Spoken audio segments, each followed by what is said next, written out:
Darkness, the kind that swallows sound. Then gunfire, sharp and close, tearing through the night like fabric ripping. A radio crackles, voice desperate, breaking apart on static. All units, Vance is down. Repeat, Vance is down. Silence swells in the gap between heartbeats. Then another voice cuts through, female, calm as winter ice. No, I'm exactly where I need to be. The sound of an explosion blooms in the distance, deep and final. Then nothing, just the hum of dead air and the question that hangs there, unanswered. What happens in 72 hours? The screen cuts hard. White text burns against black. 72 hours earlier. The flashbang detonated like a star collapsing. Light, sound, then the terrible quiet that follows violence. Smoke rolled through the kill house in lazy coils, catching the overhead lights and turning the air into something you could taste. Copper, cordite, sweat. Staff Sergeant Kate Morrison stood in the doorway, frozen, not crouched, not moving, just standing there like a statue someone forgot to finish. Her rifle hung loose in her hands, muzzle dipping toward the concrete floor. Around her, the training room seemed to hold its breath. Then the laughter started. Captain Derek Holloway ripped his helmet off and threw it against the plywood wall hard enough to crack the paint. His face was red, slick with sweat, twisted into something between disgust and disbelief. "Tourist, get the hell out of the doorway before you get someone killed." The word echoed, tourist, like she didn't belong, like she was visiting someone else's war. Specialist Ramos doubled over, hands on his knees, shaking his head. Corporal Jenkins just stared, mouth open, waiting for someone to explain how a staff sergeant could fail something this basic. PFC Wade turned away, embarrassed for her, which somehow felt worse than the mockery. The instructor's whistle shrieked, cutting through the noise like a blade.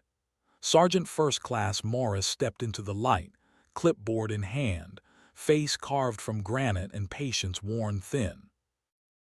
"Morrison, that's your fourth failure today. See me after." Kate picked up her rifle. Her hands didn't shake. That was the first strange thing. Her fingers moved with practiced efficiency, checking the chamber, engaging the safety, settling the weapon across her chest with the kind of muscle memory that doesn't come from failure. It comes from thousands of repetitions done right. She walked past Holloway without looking at him. Didn't apologize. Didn't explain. Just moved through the smoke toward the exit, boots making no sound on the concrete, body language so neutral it could have been carved from stone. But as she passed the weapons rack near the door, something happened that only one person saw. A rifle started to fall. Someone had bumped it, or it had been resting wrong, and gravity took over. The M4 carbine tipped forward, stock over barrel, beginning the long arc toward the floor that would end in a clatter loud enough to draw every eye in the room. Kate's hand snapped out. No hesitation, no thought, just reflex pure and clean, the kind that gets burned into your nervous system in places most soldiers never see. She caught the rifle one-handed, mid-fall, without breaking stride, without even turning her head to look at it. For exactly 3/10 of a second, the weapon hung there in her grip, perfectly balanced, before she placed it back on the rack with the same mechanical precision. Specialist Ramos saw it. He was closest, still bent over catching his breath, and when he looked up the movement registered in his peripheral vision. Fast. Too fast. The kind of fast that doesn't match up with someone who freezes in doorways. He frowned, opened his mouth like he was going to say something, then closed it again.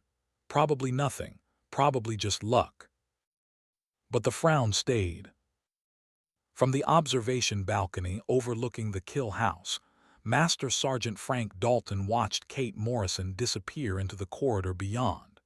He was 58 years old, carried shrapnel from Key San in his left hip, and had spent 35 years learning to read soldiers the way other men read newspapers. He knew fear when he saw it, the way it makes hands tremble and eyes dart and breathing go shallow and fast. He knew incompetence too, the clumsy movements, the overcorrections, the desperation that leaks out when someone's in over their head. Kate Morrison didn't move like either. Dalton pulled out a small notebook, the kind with the black cover and the sewn binding that doesn't fall apart in the field. He'd carried one like it through 2 wars and a dozen peacekeeping missions that weren't supposed to be wars, but absolutely were. He clicked his pen and wrote in the careful block letters of someone who learned to write with cold fingers in bad light. Morrison inconsistencies. Beneath it he made a list. Fails drills, flawless gear prep. Hesitates under fire, never checks 6 twice, knows it's clear first time.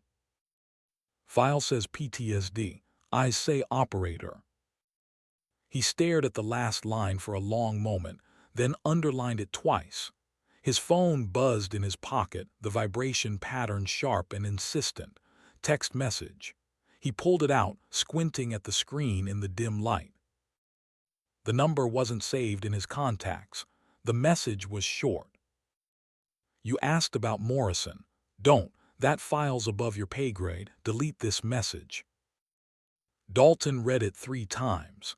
Then he took a screenshot, saved it to a folder marked Archive, and slipped the phone back into his pocket without deleting anything.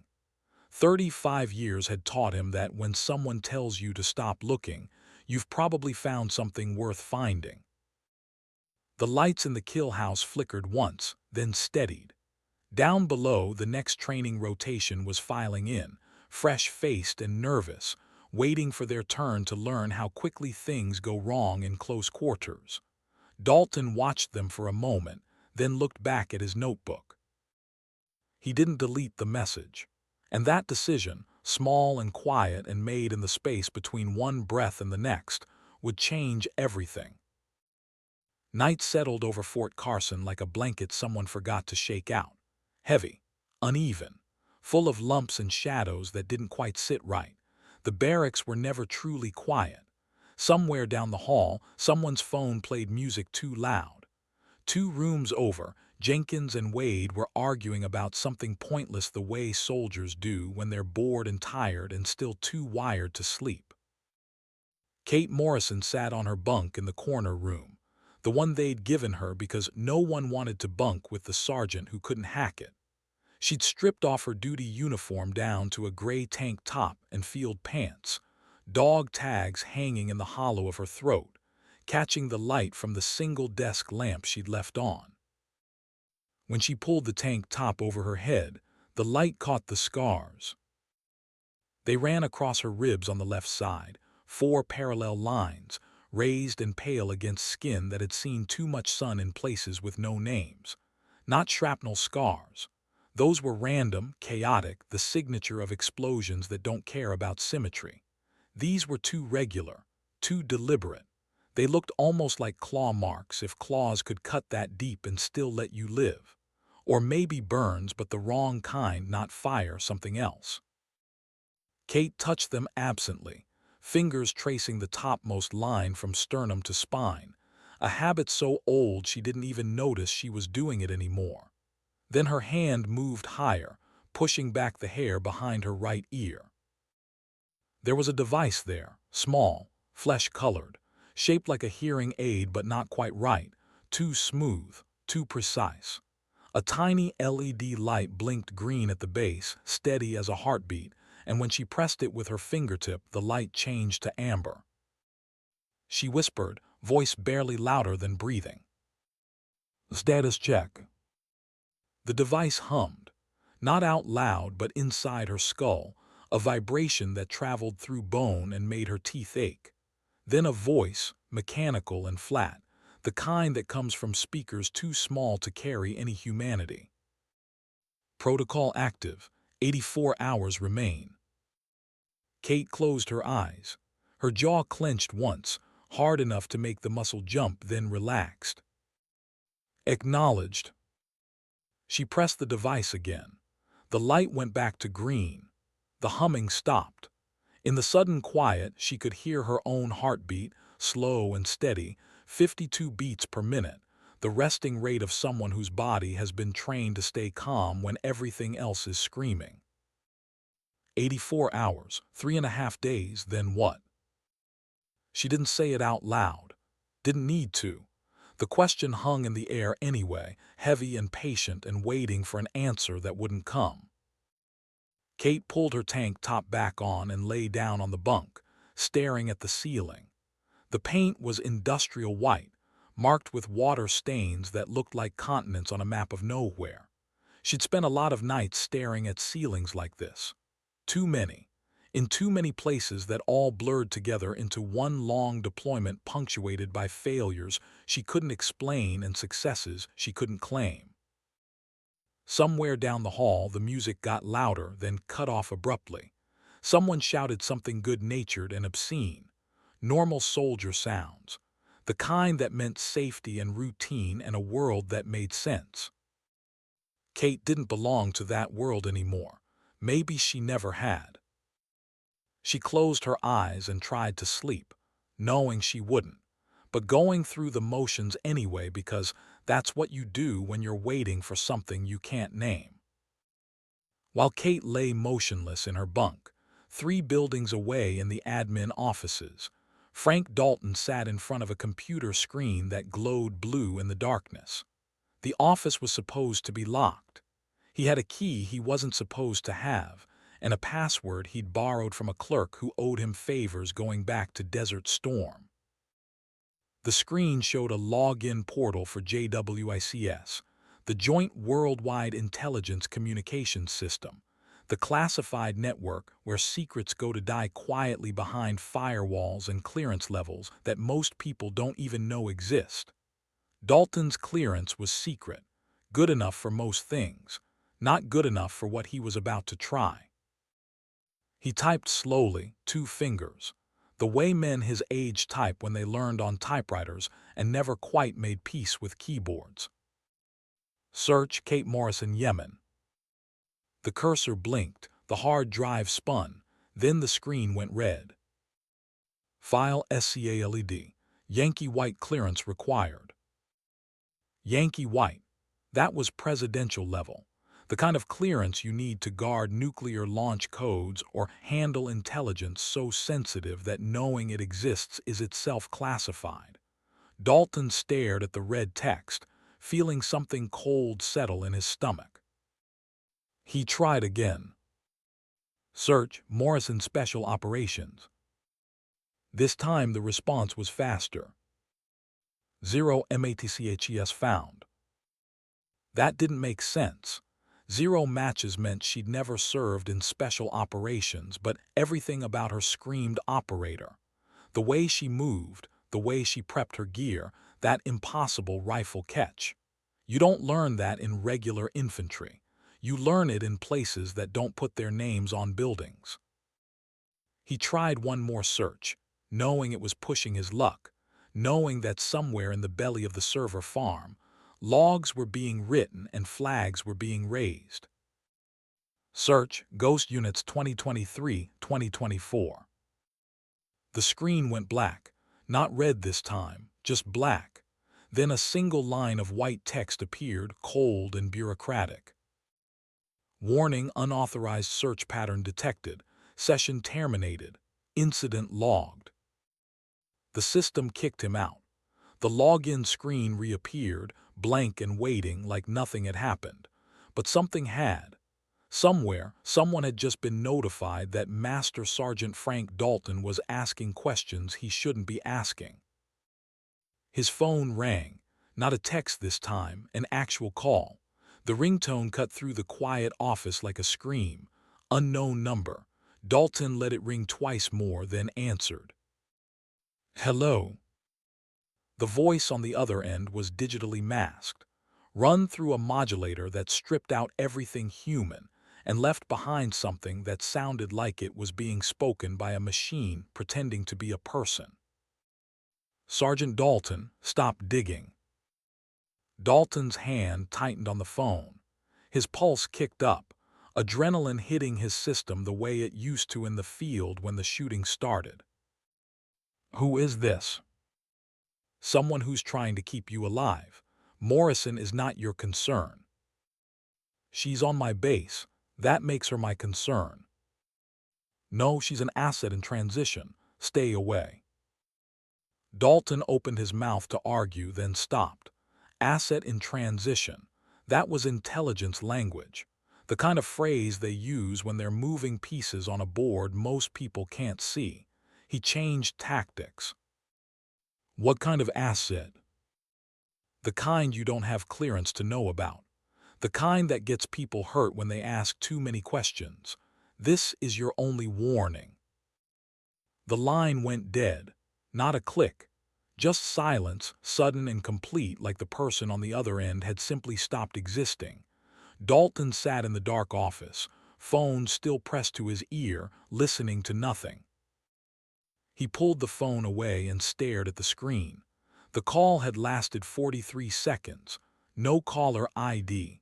No callback option. Just a blank space where a number should have been. He should have stopped there.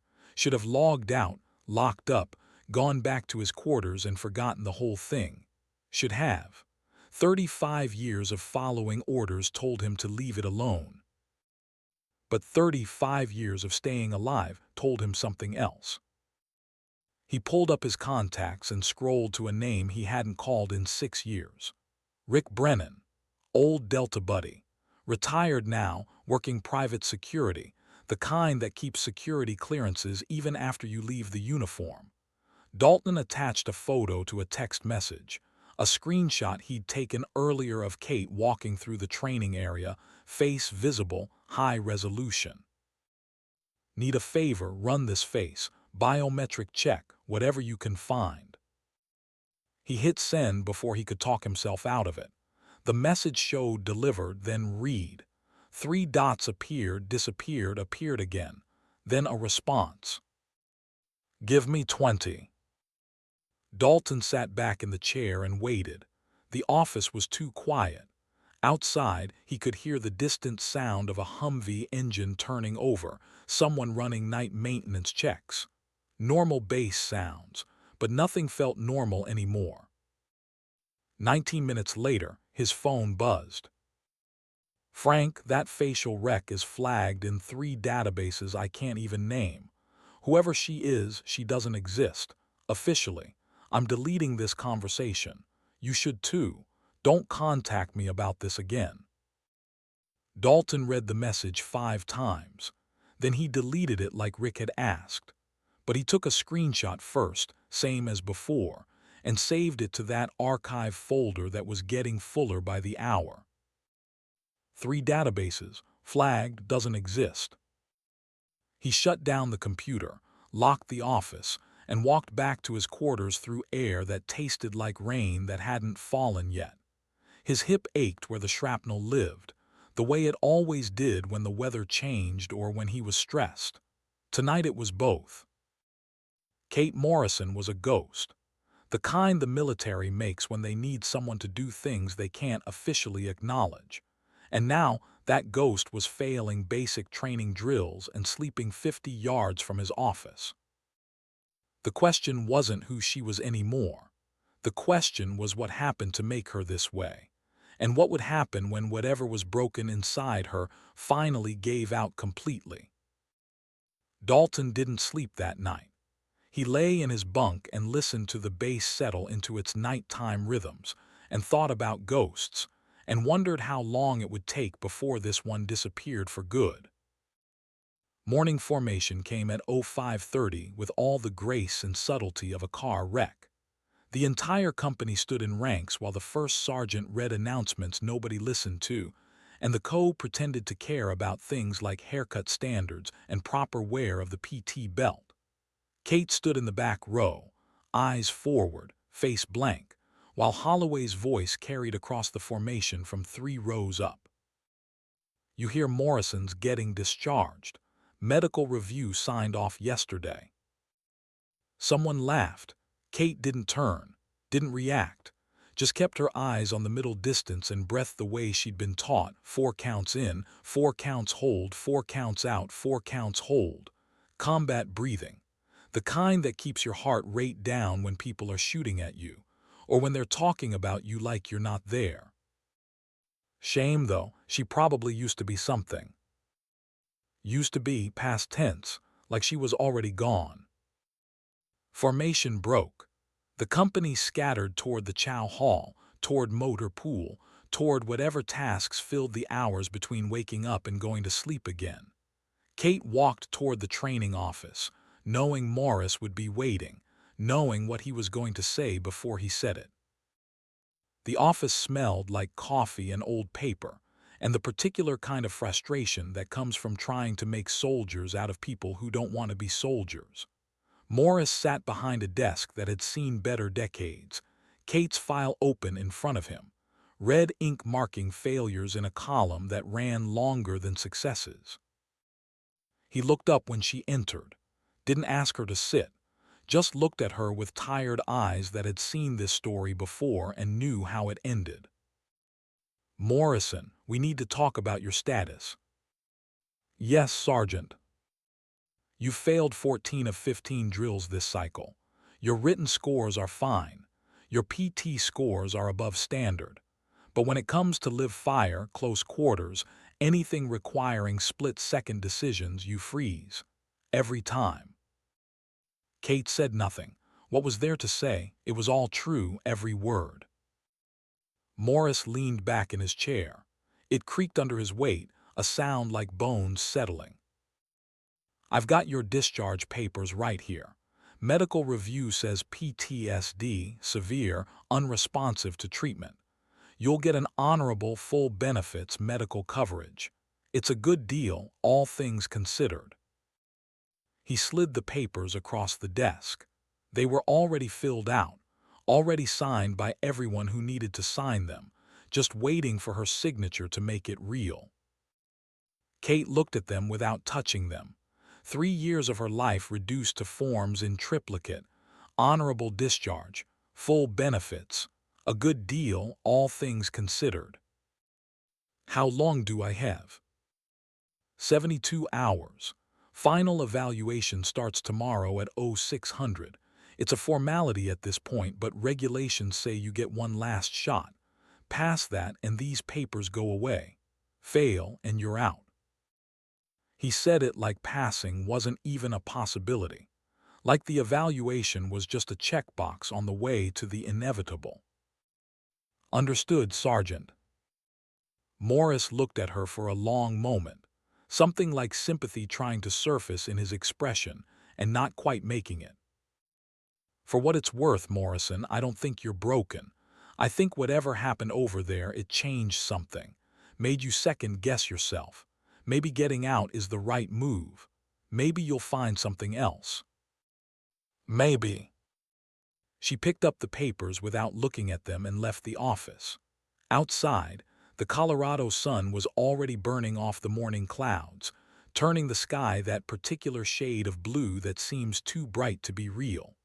Soldiers moved past her, purpose in their stride, belonging to something she no longer belonged to. Kate walked to the edge of the training grounds and sat on a concrete barrier that separated the live fire range from the admin area.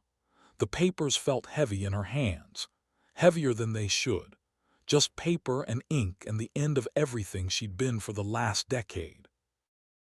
She touched the device behind her ear without thinking about it. The LED was still green, still counting down. 72 hours until discharge. 84 hours until protocol ended. 12 hours of overlap. She wondered if that meant something. Wondered if whoever designed this timing had a sense of irony or if it was just coincidence. A shadow fell across her. She looked up. Frank Dalton stood there, coffee in one hand, that same notebook in the other. He didn't ask permission, just sat down on the barrier next to her, leaving a respectful distance, the way you do when you're approaching something that might be dangerous. They sat in silence for a while. Dalton sipped his coffee. Kate stared at the papers in her hands. Finally, the old sergeant spoke. "You know what I've learned in 35 years." Kate didn't answer, but he continued anyway. "People are who they are under pressure. Everything else is just performance. You can fake competence when it doesn't matter. Can't fake it when rounds are flying. Can't fake it when someone's life depends on you doing the thing right, first time, no second chances." He paused, drank more coffee, let the words settle. "You fake being competent most of the time. I've watched you. Good faker. Almost had me convinced. But then I see you move when you think nobody's watching, and I see someone else entirely. Someone who doesn't freeze. Someone who doesn't fail." Kate's fingers tightened on the papers, crinkling the edges. "What's your point, Sergeant?" Dalton turned to look at her. Really look, the way he used to look at terrain before a patrol, cataloging details that might save your life later. "My point is, I don't know who you really are, but I know you're not who you're pretending to be. And I think someone has you locked down tight. Question is whether you're gonna stay locked down, or whether that last evaluation tomorrow is gonna be different." He stood up, joints popping, hip aching, started to walk away, then stopped and turned back. "One more thing. I got a call last night. Someone very interested in making sure I stop asking questions about you.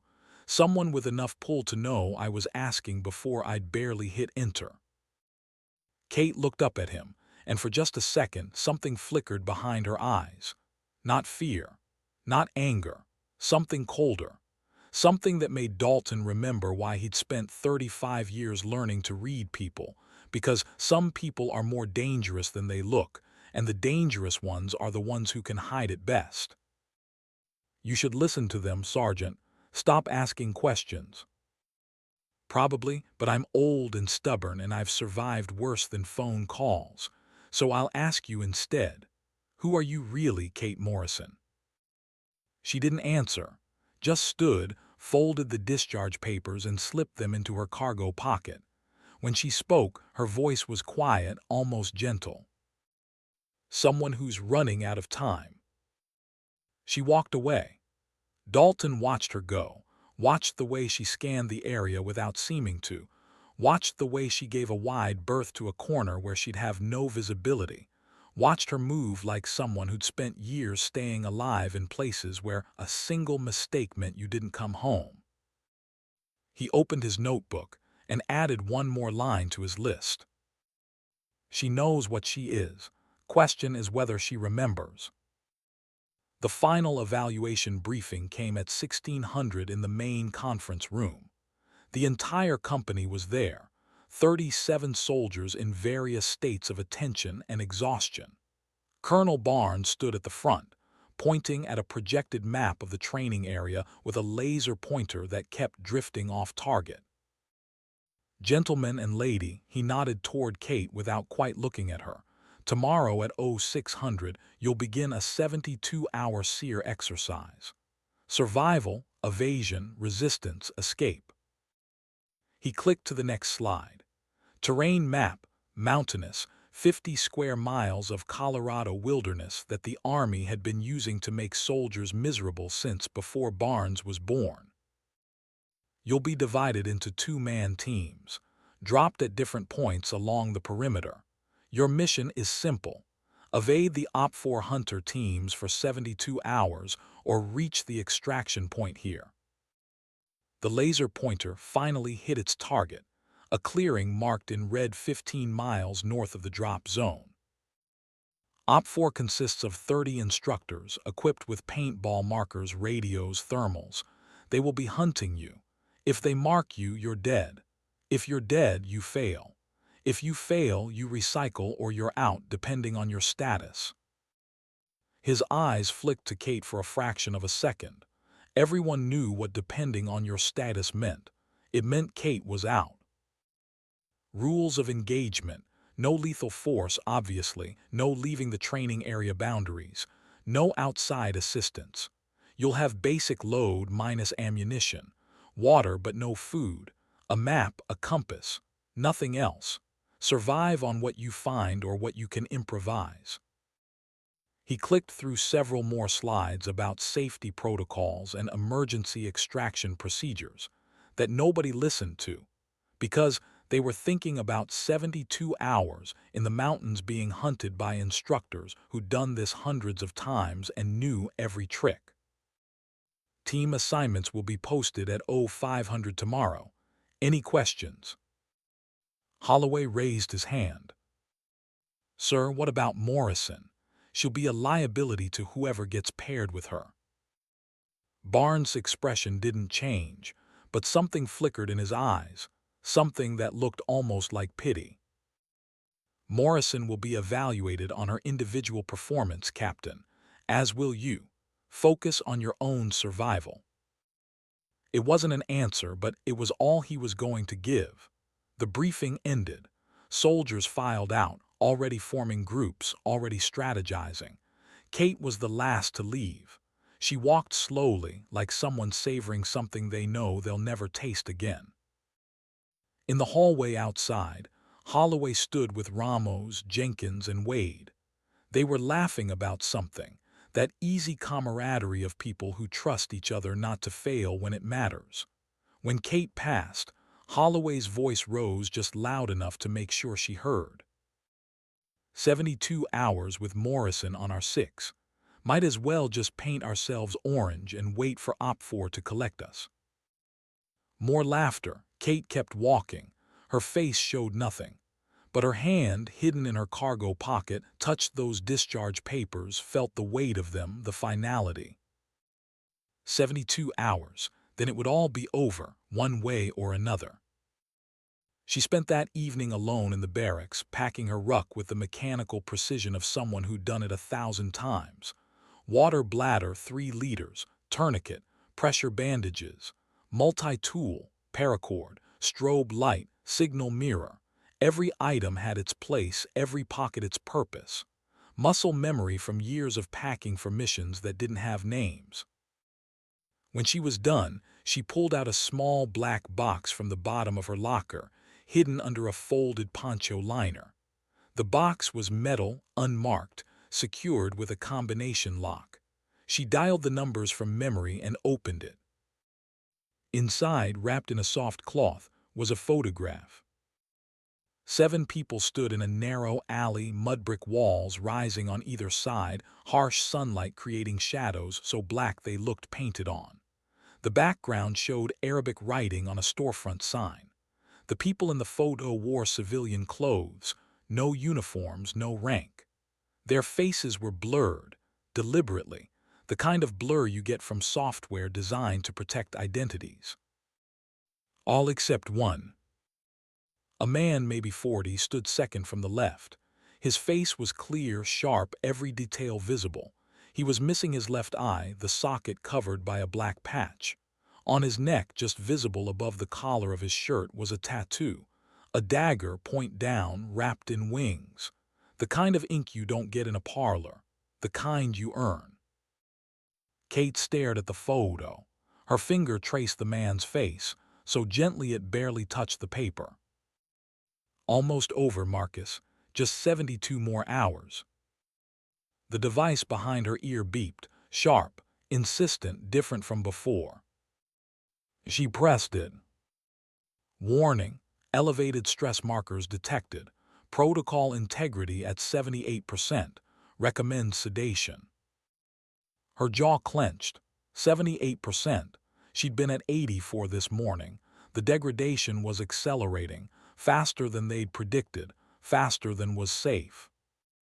She reached up and touched the device. Her fingers found the edges, felt the seam where it bonded to the skin behind her ear. She could remove it, probably. It wasn't designed to be permanent. Just until the protocol ended. Just until they were sure she wouldn't. Her fingers tightened. For a moment, just a moment, she imagined pulling it free, crushing it under her boot, feeling whatever it was holding back come flooding through. Then she lowered her hand. Not yet, 72 more hours. She could last 72 more hours. The device beeped again. Recommendation rejected. Protocol integrity continues to degrade. Advise immediate cessation of stressful activity. Kate smiled, and it was not a pleasant smile. Noted. She put the photo back in the box, locked it, returned it to its hiding place under the poncho liner. Then she lay back on her bunk and stared at the ceiling and counted down the hours until 0600, when everything would change. Above her, in the observation deck of the training building, Frank Dalton sat in darkness and watched the barracks through a window. He couldn't see Kate, couldn't see what she was doing, but he watched anyway, because that's what you do when you know something's wrong but can't quite put your finger on what. His phone buzzed. Text message. Rick again, the Delta buddy who was supposed to be deleting their conversation. One more thing, that face you sent. Matched to a file photo from Yemen 2024. Classified op. Entire team listed as KIA, including her. According to official records, Kate Morrison died 3 years ago. Whoever's sleeping in that bunk, it's not her, or it shouldn't be. Dalton read the message 6 times. Died 3 years ago. Listed as KIA, official records. Ghosts don't die. They just go somewhere else for a while. And now this ghost was back, failing drills and waiting for discharge, and carrying something behind her eyes that Dalton recognized from the mirror every time he thought about the men he'd lost. He wanted to march down there right now. Wanted to demand answers. Wanted to shake the truth out of her or Barnes or whoever was pulling strings he couldn't see. But 35 years had taught him patience. Had taught him that sometimes you wait and watch and let the situation develop before you make your move. So he waited and watched and tried not to think about what happens when a ghost decides to stop haunting and starts hunting instead. The night deepened. Clouds moved in from the west, bringing the smell of rain and the promise of a storm that might or might not break before morning. In the barracks, lights went out one by one. Soldiers settled into sleep or tried to, nervous about tomorrow, about 72 hours in the mountains, about Op 4 and paintball rounds and the very real chance of failure. Kate didn't sleep. She lay still, breathing slow, heart rate dropping into the low 50s. The device behind her ear beeped periodically, warnings she ignored, recommendations she declined. 78% integrity, maybe 77 now, maybe less. She wondered what happened at 0. Wondered if she'd feel it when the last barrier fell. Wondered if Marcus had known this would happen when he'd authorized the device, or if this was another variable in an experiment she'd never agreed to participate in. The clock on the wall ticked toward midnight, then passed. The witching hour, her grandmother used to call it, when the barrier between worlds grows thin and things that shouldn't exist find it easier to cross over. Kate closed her eyes and whispered to the darkness and the device, and whatever part of herself was still locked behind the protocol. 12 more hours, then we'll see what I really am. The device didn't respond, didn't need to. The answer was coming whether she was ready for it or not. Outside, the first drops of rain began to fall. Soft at first, then harder, drumming against the roof like fingers tapping, impatient, waiting for something to begin. And in 72 hours, when the rain had stopped and the sun had risen and fallen 3 times, when the protocol finally ran its course and the barriers came down, Fort Carson would learn the answer to Frank Dalton's question. Who was Kate Morrison really? The answer would terrify them. But first, they had to survive long enough to ask. The alarm shattered the darkness at 04:30, 30 minutes before it was supposed to. Someone down the hall had set their phone wrong, or right, depending on how you looked at it. The sound cut through the barracks like a blade through silk, sharp and final. Soldiers groaned, cursed, fumbled for boots in the dark. Kate Morrison was already awake, had been for 2 hours. She sat on the edge of her bunk, fully dressed, ruck packed and staged by the door, watching the window where the first gray light was just starting to bleed into the sky. Her hands rested on her knees, perfectly still. Her breathing was measured, 50 beats per minute. The device behind her ear pulsed green in the darkness, steady as a metronome counting down to something nobody else could hear. She'd spent the night running scenarios, escape routes, evasion tactics. The terrain map was burned into her memory, every ridge and valley and creek bed, elevation lines that told stories about where you could move fast and where you'd be exposed. She knew where Op 4 would set up their checkpoints, knew the patterns they'd use because she'd studied the after-action reports from 6 previous SEER exercises, found them in the training archives, memorized them while everyone else was sleeping. The device beeped, soft, insistent. Protocol integrity at 74%. Cognitive bleed detected. Recommend immediate cessation of planning activities.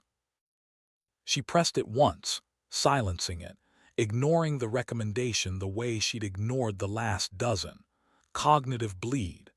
That was the technical term for what happened when the barriers started breaking down, when the thing they'd locked away started leaking through, when Kate Morrison began remembering what she used to be before they made her forget. 74%, down 4 points overnight. At this rate, she'd hit 0 in 48 hours, right in the middle of the evaluation, right when she'd need control most. She wondered if that was coincidence or design. Down the hall, Holloway's voice cut through the early morning chaos, already giving orders, already assuming command even though the exercise hadn't started yet. Ramos, check your ruck weight. Jenkins, you packed extra socks like I told you. Wade, stop looking like someone shot your dog, it's just 3 days in the woods. The easy confidence of someone who'd never failed at anything that mattered. The kind of confidence Kate used to have, back when confidence came naturally, back before they taught her that confidence was just another word for blindness. She stood, shouldered her ruck, felt the familiar weight settle across her shoulders and hips. 40 pounds, most of it water. She'd go light on everything else. Wouldn't need much. 3 days in the mountains wasn't survival, it was just waiting with extra steps. The formation at 0500 was subdued, nervous energy crackling through the ranks like static electricity before a storm. The sky had gone from black to gray to that particular shade of pre-dawn blue that makes everything look cold and fragile. Colonel Barnes stood at the front with a clipboard, reading names in pairs, assigning teams with the random cruelty of someone who didn't have to live with the consequences. Holloway and Ramos, Jenkins and Wade, Miller and Chen. The names kept coming. Kate waited, knowing hers would come last, knowing it would be paired with whoever was left over, whoever got stuck with the sergeant who couldn't hack it. Morrison. She stepped forward. Barnes looked up from his clipboard. His eyes met hers for just a second and something passed between them. Not sympathy, not pity, just acknowledgement. He knew what this was. Knew that 72 hours from now, she'd either walk back through the gates or she'd be gone for good. Morrison, you're solo. The words hung in the air. Solo. Alone. No partner to cover your 6, no one to split the watch rotation, no backup when things went wrong. Just you and the mountain and 30 instructors hunting you like you were the last deer in a very small forest. Holloway's voice carried across the formation, loud enough to make sure everyone heard. Solo, that's not standard protocol. Barnes didn't look at him. Morrison requested solo evaluation. Command approved it. Any other questions, Captain? Holloway shut his mouth, looked at Kate like he was trying to figure out if she was brave or stupid or both. Kate's face showed nothing. She hadn't requested solo, but she wasn't going to argue. Solo meant she didn't have to worry about slowing someone else down, didn't have to explain why her movements didn't match her failures, didn't have to hide. Solo meant she could be what she was without witnesses. The trucks rolled out at 05:30, diesel engines growling in the thin mountain air. 12 trucks, 37 soldiers, scattered to different drop points around the perimeter of the training area. Kate rode in the last truck, alone in the back, watching the base disappear through the canvas flap as they climbed into the mountains. The driver didn't speak to her, didn't even look back. Just drove, following a route he'd driven 100 times, dropping off cargo that would either make it back or wouldn't. They drove for 40 minutes, climbing switchbacks that got narrower and steeper, pine trees pressing in from both sides, the smell of sap and old needles filling the air. When the truck finally stopped, they were at the highest drop point, a clearing barely wide enough to turn around, elevation 7,800 feet. The driver killed the engine, jerked his thumb toward the back. "End of the line, Sergeant. Good luck." Kate dropped the tailgate and stepped out into air so cold it hurt to breathe. The sun was just cresting the eastern ridge, painting everything gold and orange, shadows stretching long across the ground like fingers reaching for something they'd never touch. She could see for miles from up here, could see the valley below, the creek cutting through it like a silver thread, the training area spreading out in every direction, 50 square miles of nowhere. 15 miles north was the extraction point. Straight line distance. Actual distance through mountain terrain, probably closer to 20. 72 hours to cover it or survive in place. Either way, 30 instructors with thermals and radios and decades of experience between them were already moving into position, setting up the net, waiting for soldiers to make mistakes. The truck turned around and left her there. The sound of the engine faded down the mountain, got swallowed by distance and trees, and then there was just silence. The kind of silence you only get in high country, where the air is thin and sound doesn't carry the way it should. Kate stood in the clearing and closed her eyes and listened. Wind moving through pine branches, a raven calling somewhere to the west, her own heartbeat slow and steady, and underneath it all, so faint she almost missed it, the sound of rotors, helicopter, maybe 2 miles out, moving in a search pattern. Op 4 was already airborne. She opened her eyes and checked her watch. 06:15. The exercise had officially started 15 minutes ago. By now, every other soldier would be moving, trying to put distance between themselves and their drop point, trying to find cover, trying to implement whatever plan they'd spent the night rehearsing. Kate didn't move, not yet. She stood in that clearing and ran the math. 30 instructors, 50 square miles. That was 0.6 instructors per square mile, which meant gaps, lots of them, big enough to slip through if you knew where to look and when to move. The helicopter was search pattern, not hunt pattern, which meant they didn't have thermals yet, just mark one eyeball and binoculars. Good for spotting movement, useless if you stayed still. The device behind her ear beeped. Elevated heart rate detected. Recommend rest period. Her heart rate was 56. That wasn't elevated. That was barely awake. The device was degrading faster than the readings, throwing false warnings, seeing threats that didn't exist. Or maybe it was reading something else. Maybe it could feel her starting to plan, starting to think like she used to think, and it was trying to warn her before she crossed a line she couldn't uncross. She pressed the device. The beeping stopped. 74% integrity, maybe 73 now. Kate shouldered her ruck and walked to the edge of the clearing, where the trees started and the ground dropped away toward the valley. She didn't take the easy path, took the hard one instead, straight down the slope, using the trees for handholds, boots sliding in loose scree, moving fast and reckless in a way that would have gotten her killed in a real operation, but here just looked like someone who didn't know better.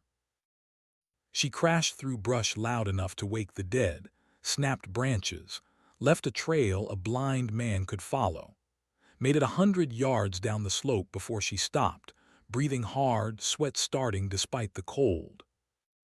Then she did something nobody would expect. She climbed back up. Slowly this time, carefully, placing each foot exactly where it wouldn't leave a print, using rocks instead of dirt, staying in the shadows where the ground was harder. She climbed back to within 20 yards of the clearing, found a depression behind a fallen log where the pine needles were thick and old, and settled in. If Op 4 came to investigate the noise, they'd follow the obvious trail down the mountain. They'd assume she'd kept going, putting distance between herself and the drop point like every other soldier. They'd waste time tracking a ghost while she waited above them, invisible, patient. And if they didn't come, if they ignored the noise, then she'd know they were spread too thin to respond to every disturbance. Either way, she'd learned something worth knowing. Kate pulled a branch over herself, let the shadows take her, and waited. 3 miles south, in a command post set up in an old fire tower, Instructor Nash sat in front of a bank of radios and monitors, coordinating Op 4 movements with the bored efficiency of someone who'd run this exercise so many times he could do it in his sleep. He was 38 ex-Delta, had the kind of face that looked like it had been carved from wood that didn't give easily. His call sign was Apex, though nobody used it anymore outside of old war stories. Now he was just Nash, instructor, the guy who made soldiers wish they'd chosen a different career path. The radio crackled. Apex, this is Rover 2. We've got noise on grid 47. Sounds like someone moving fast down the eastern slope. Nash checked his map. Grid 47, that was Morrison's drop point. He looked at the clock. 06:20. 5 minutes since the exercise started. Most soldiers would still be at their drop points, getting oriented, checking gear. Moving this fast meant panic or confidence, and from what he'd heard about Morrison, panic seemed more likely. Rover 2, investigate but don't commit. Could be a decoy. Report what you find. Roger that. Nash made a note on his log sheet. Morrison, moving early, noisy. He'd predicted she'd last maybe 12 hours before making a mistake big enough to get tagged. This might be it. He pulled up her file on the computer, the unclassified version that all the instructors had access to. Staff Sergeant Kate Morrison. 3 deployments, service record decent but not exceptional. Recent evaluation scores showed a pattern of failures in high-stress scenarios. Recommended for medical discharge, PTSD. The kind of soldier who'd probably done fine in garrison but couldn't handle the pressure when it got real. The kind of soldier who washed out every cycle, unremarkable and forgotten. Nash closed the file and went back to his radios. 20 minutes later, Rover 2 reported back. Apex, we followed the trail 1/4 mile down the slope. Lots of broken branches, disturbed ground. Then it just stops, like she vanished. Nash frowned. Vanished wasn't a word that made sense. People didn't vanish. They went somewhere, left traces, made mistakes. Define stops. Trail ends at a creek bed. We've searched both banks for 200 yards. No tracks, no disturbance. Nothing. Check upstream. She's probably in the water trying to mask her trail. Already did. Creek's too fast here, she'd get swept away. And we found her ruck. Nash sat up straighter. Say again. Her ruck dumped in the creek. Still had water bladder most of her gear. She shed the weight. That didn't make sense. Shedding weight meant going light and fast, but going light and fast for 72 hours meant no water, no shelter, no chance. Unless she wasn't planning on 72 hours. Unless she had a different timeline in mind.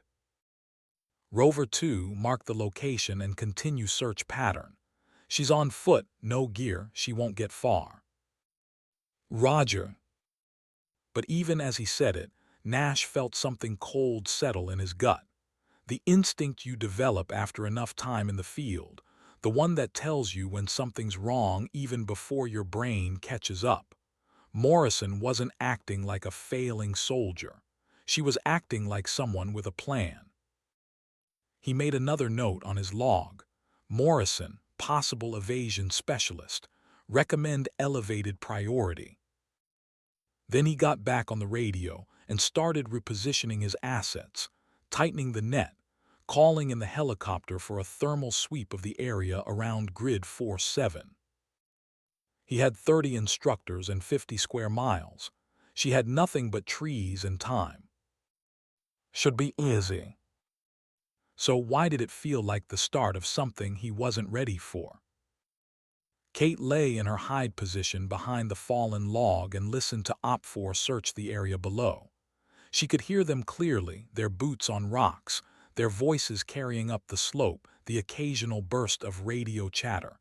2 of them, maybe 3. They'd found her trail, followed it down, just like she knew they would. She dumped the ruck 30 minutes ago, taken everything she actually needed and stuffed it in her cargo pockets, then weighted the ruck with rocks and dropped it in the creek where the current was fast. Let them think she'd panicked, shed weight, made a desperate play for speed. Let them think she was somewhere downstream, running scared.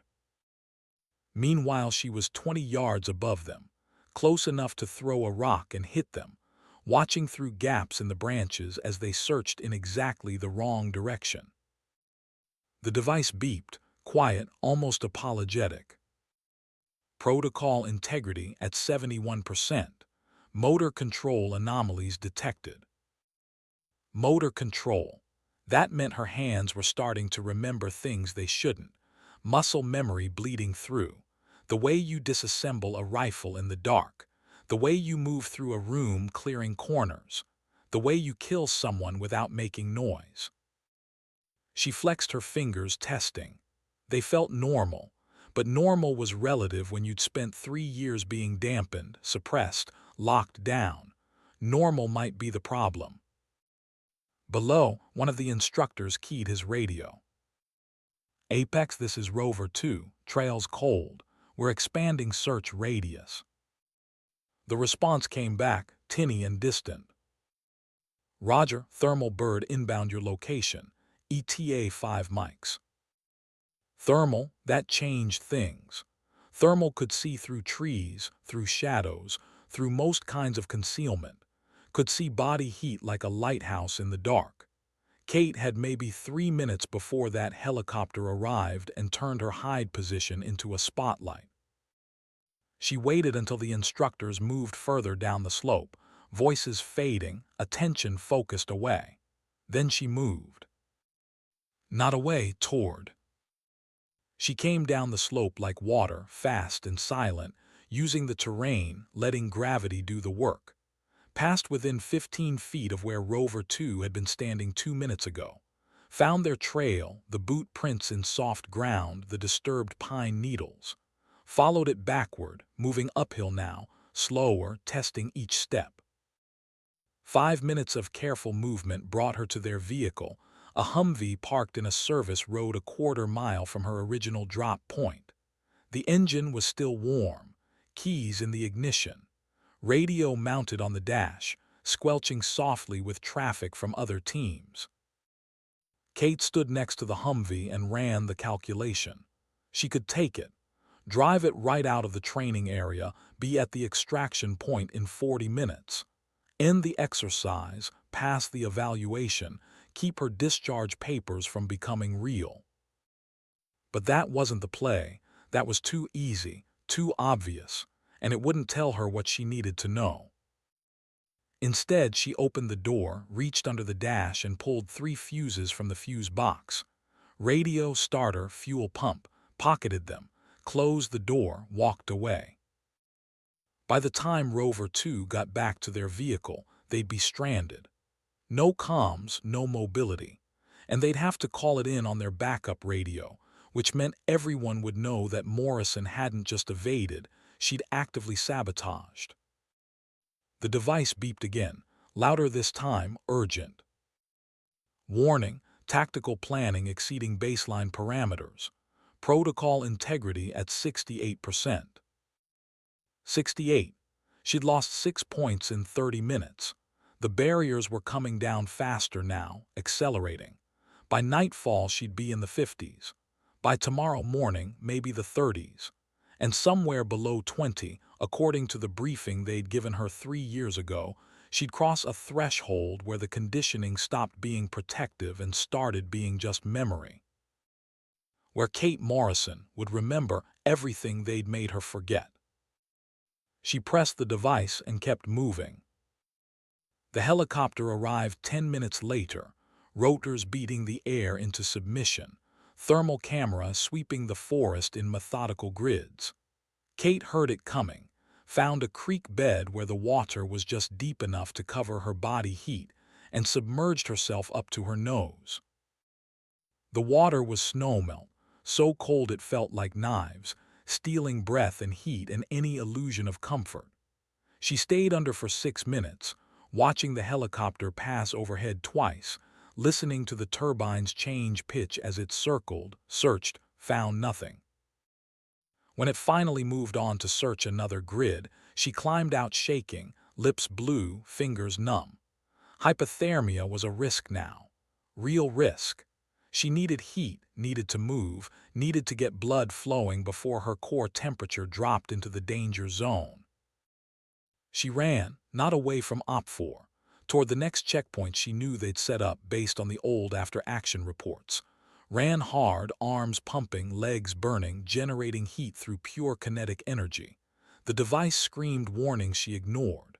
Her heart rate hit 90, then 100, then 120. Combat heart rate. The rate your body hits when someone's trying to kill you and you're trying to kill them back.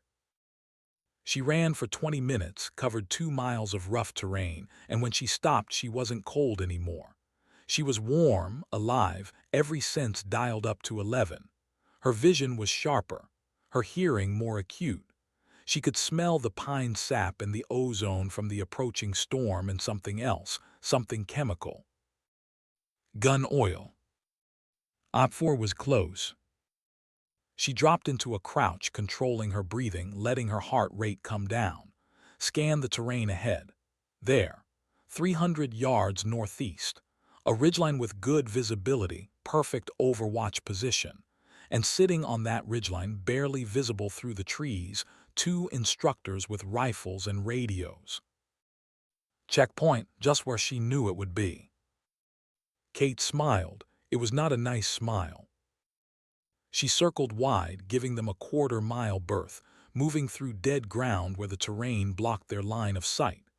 Found their supply cache, the one they'd pre-positioned yesterday, marked with an orange flag tied to a branch.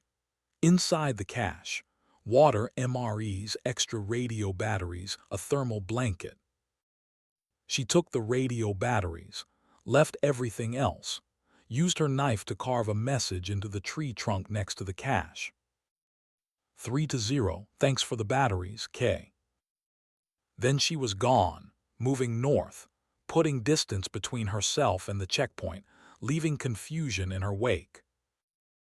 In the command post, Nash stared at his radio like it had personally betrayed him.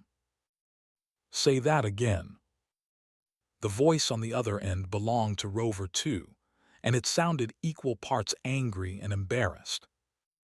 Our vehicle's been disabled, fuses pulled, and our supply cache at Checkpoint Delta has been raided, batteries missing. She left a message. Nash closed his eyes and counted to 5, opened them again. The situation hadn't improved. What message? 3-0, thanks for the batteries, signed K. Nash looked at his map. 3 encounters. Morrison had encountered OPFOR 3 times in the first 4 hours of the exercise, and all 3 times she'd not only evaded, she'd actively sabotaged, stolen supplies and left messages like this was some kind of game. This wasn't the profile of a failing soldier. This was the profile of someone who'd done this before, someone who knew exactly what they were doing. He pulled up her file again, read it more carefully this time. 3 deployments, service record decent. And then he saw it, the thing he'd missed the first time, a gap. Between her second and third deployment, there was a 10-month gap where her service record just said training. No details, no location, just training with a capital T. Training that lasted 10 months wasn't basic infantry school. That was specialized, advanced, the kind of training you didn't talk about. Nash picked up his phone and called Colonel Barnes directly. "Sir, we need to talk about Morrison." Barnes answered on the second ring, voice tired. "What about her?" "She's not performing like her evaluation scores suggest. She's evading at a level that indicates advanced training. I need to know what I'm dealing with here." Silence on the other end, long enough that Nash thought the call had dropped. "Colonel." Barnes' voice when it came back was quiet, careful. "Continue the exercise, Instructor Nash. Morrison is being evaluated on her individual performance. You're being evaluated on your ability to adapt to unexpected variables. Consider this an unexpected variable.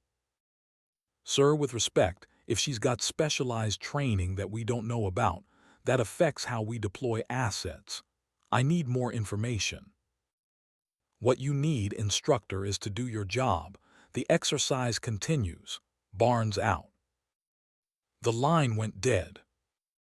Nash sat back in his chair and looked at the map, at the markers showing his 30 instructors spread across 50 square miles, at the 3 red X marks where Morrison had already outmaneuvered them.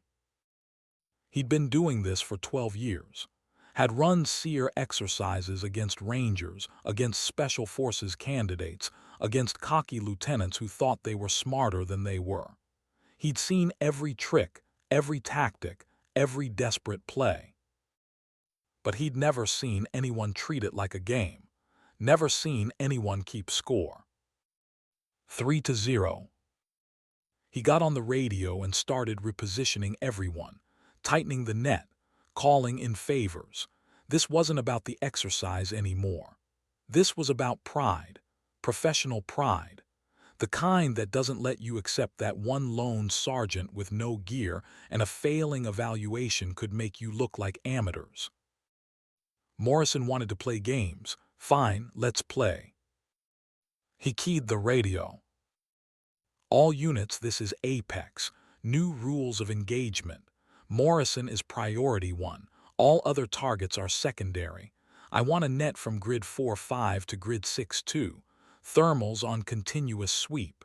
If she moves, I want to know about it. If she breathes, I want to know about it. We end this before nightfall." The radio chatter exploded with acknowledgments. 30 instructors mobilizing, focusing, hunting. Nash looked at the map one more time. "Let's see how smart you really are, Morrison." Kate heard the helicopter change its pattern around hour 6, heard the radio traffic increase, heard the sound of vehicles repositioning on the service roads that crisscrossed the training area. They'd gone from standard search pattern to focused hunt. Good, that meant she'd gotten their attention, meant they were taking her seriously, meant they were about to make mistakes. The device was beeping almost constantly now, a steady rhythm of warnings and recommendations she'd stopped listening to hours ago. Protocol integrity at 59%, motor control anomalies increasing, cognitive function exceeding safe parameters. 59%. She'd crossed below 60. According to the briefing, that was the threshold where personality changes became noticeable, where the person you'd been trained to be started fighting with the person you actually were. Kate didn't feel different, felt more like herself than she had in 3 years. That probably meant the device had it backward, probably meant that Kate Morrison, staff sergeant, failing soldier, wasn't the real her, was just a mask they'd made her wear, and now the mask was slipping.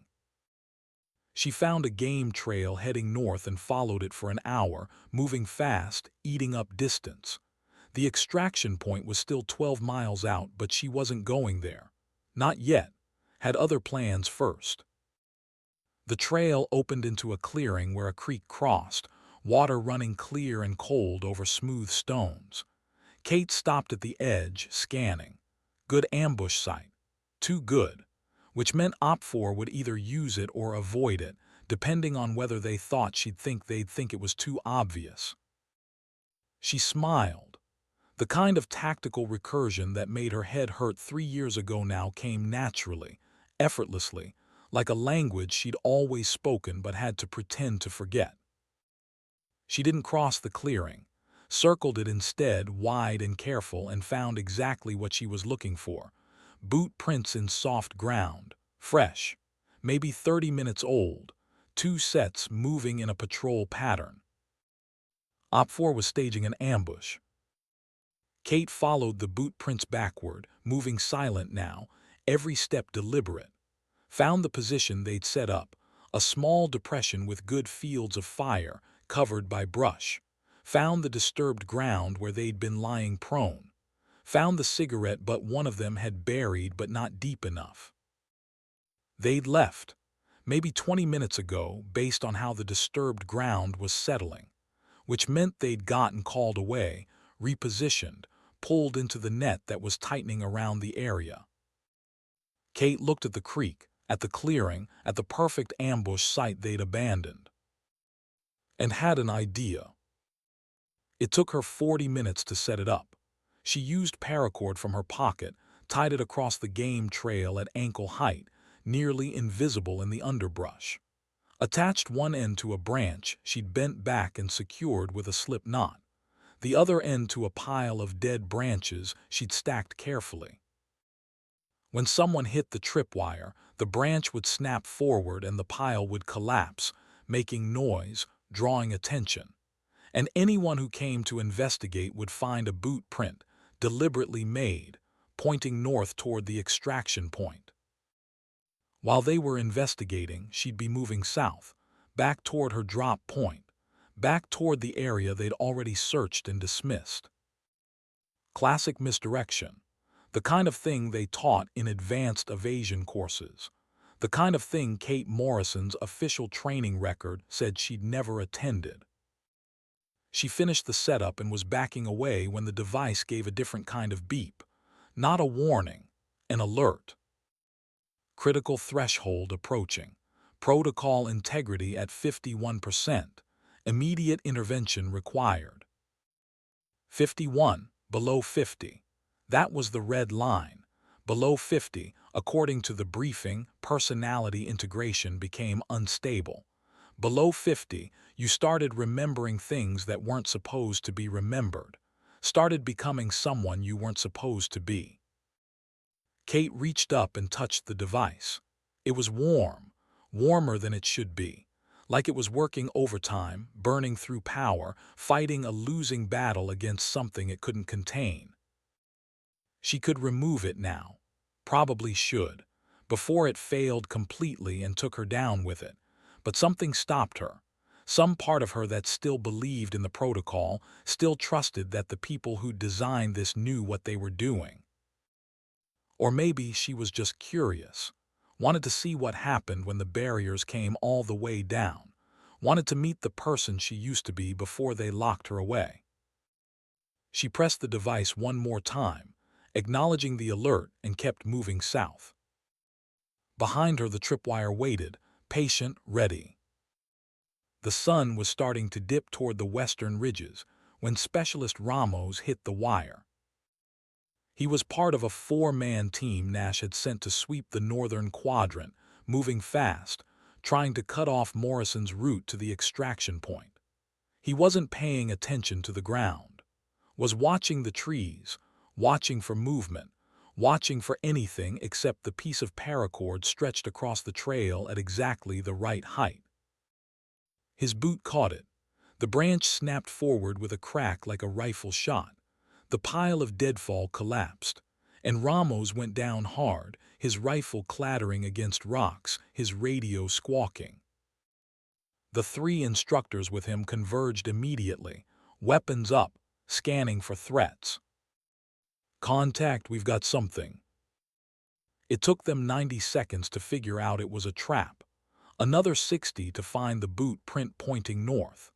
By then, Nash was on the radio, barking orders, repositioning assets, sending half his force north based on that single piece of evidence. Kate heard it all on the radio she'd taken from Rover 2, 6 miles south of the trap, moving through terrain they'd already cleared.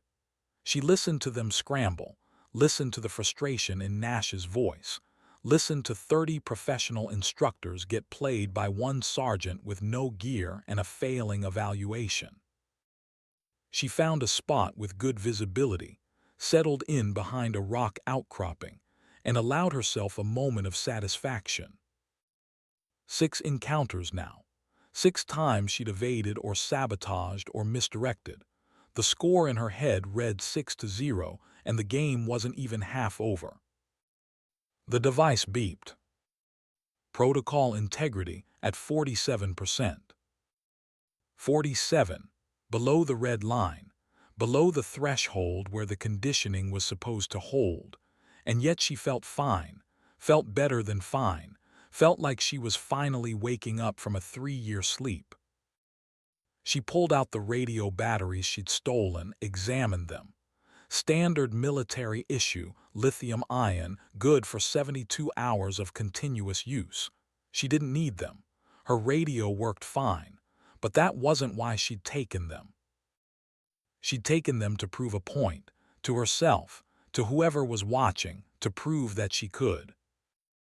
The sun touched the horizon, painting the sky in shades of orange and red that looked like fire. Kate watched it set and thought about Marcus, about the photo she'd left back in her barracks, about the man with one eye and a tattoo and a promise that turned out to be a lie. He'd told her the device would keep her safe, would keep her controlled, would let her have a normal life. But he'd never told her what would happen when the device failed. Never told her that below 50%, the conditioning didn't just weaken, it inverted. That the harder it tried to suppress her, the stronger she became. Maybe he didn't know, or maybe he did, and that was the real test. Not whether she could pass the evaluation, whether she could survive herself. The radio crackled. "All units, this is Apex. Stand down for night operations. Resume at 0600. Morrison's still in the box, she's not going anywhere." Kate smiled in the gathering darkness. "Want to bet?" She waited until full dark, until the instructors had pulled back to their night positions, until the forest was silent except for wind and the occasional call of a night bird. Then she moved. Not toward the extraction point, not away from OP4, straight toward the command post. Toward Nash. Toward the one person who thought he had her figured out. Time to show him how wrong he was. The device beeped one last time as she disappeared into the darkness. Protocol integrity at 42%. Subject is no longer compliant. Warning, Black Widow protocols may be emerging.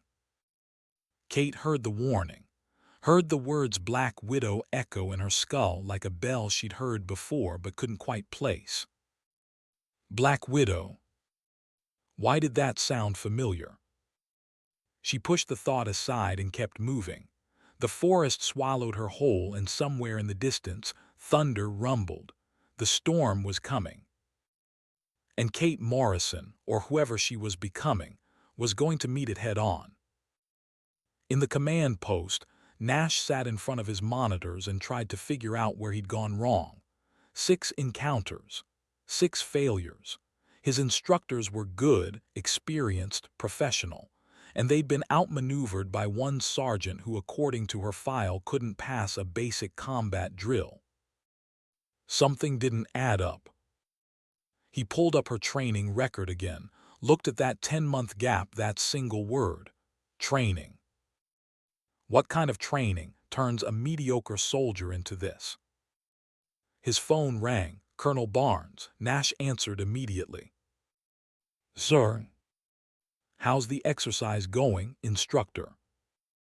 Nash chose his words carefully. Morrison is performing above expectations, sir. Significantly above. Define significantly. She's evaded or sabotaged 6 separate contacts. She's demonstrated advanced fieldcraft, tactical planning, and operational security that suggests specialized training. Training her official record doesn't reflect. Silence again. Nash was getting tired of that silence. Colonel, I need to know what I'm up against. If she's been through something like SEER school, SFARTATC, anything advanced, it changes how I deploy. I'm down to 6 hours of exercise time, and she's making my instructors look like amateurs. When Barnes spoke, his voice was different, quieter, heavier. What you're up against, Instructor Nash, is a test. Not for Morrison, for you, for your team, for everyone who thinks they know what a failing soldier looks like. Sometimes the failures are manufactured. Sometimes they're necessary, and sometimes they end. What does that mean? It means you've got 6 hours to catch someone who doesn't want to be caught. Someone who's been pretending to be broken for 3 years and is just now remembering she never was. Good luck. The line went dead. Nash sat there, phone in hand, mind racing, pretending to be broken. 3 years, manufactured failures. He looked at the map, at the markers showing where Morrison had been, the pattern of her movements. Not random, not panicked, deliberate testing, learning. She wasn't trying to survive the exercise. She was hunting his instructors the way they were supposed to be hunting her. He keyed the radio. All units, change of posture. Morrison is not evading. She's hunting. Watch your 6, check your gear, and assume she knows where you are before you know where she is. This is now a high-threat scenario. The radio chatter went quiet, then started up again, voices tight, professional masks slipping just a little. They were scared. Professional instructors with decades of experience, and they were scared of one sergeant. Nash didn't blame them. He was starting to feel it too. That cold certainty that somewhere out there in the dark, something was moving toward them that they weren't ready for. He stood up, grabbed his rifle, checked the magazine, looked out the window at the forest going dark, and wondered if he'd see her coming before it was too late. Kate reached the perimeter of the command post at 2300 hours. The fire tower rose above the trees like a skeleton, lights glowing in the windows at the top. 2 guards at the base, walking patrol patterns, rifles slung, radios crackling. She watched them for 30 minutes, learned their timing, watched them pass each other every 6 minutes, exchange a few words, keep walking. Watched the 3rd guard at the top of the tower, silhouetted against the light, scanning the forest with night vision. The device was quiet now. Either it had given up trying to warn her, or it had finally accepted that warnings didn't matter anymore. Protocol integrity at 38%, more than halfway gone, more than halfway to whatever she used to be.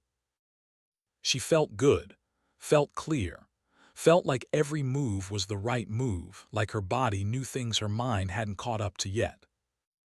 She moved during the gap in the patrol when both guards were at opposite ends of their route.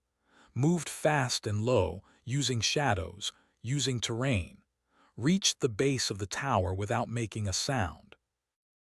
The guards passed each other again, exchanged words. Anything. Negative, quiet night.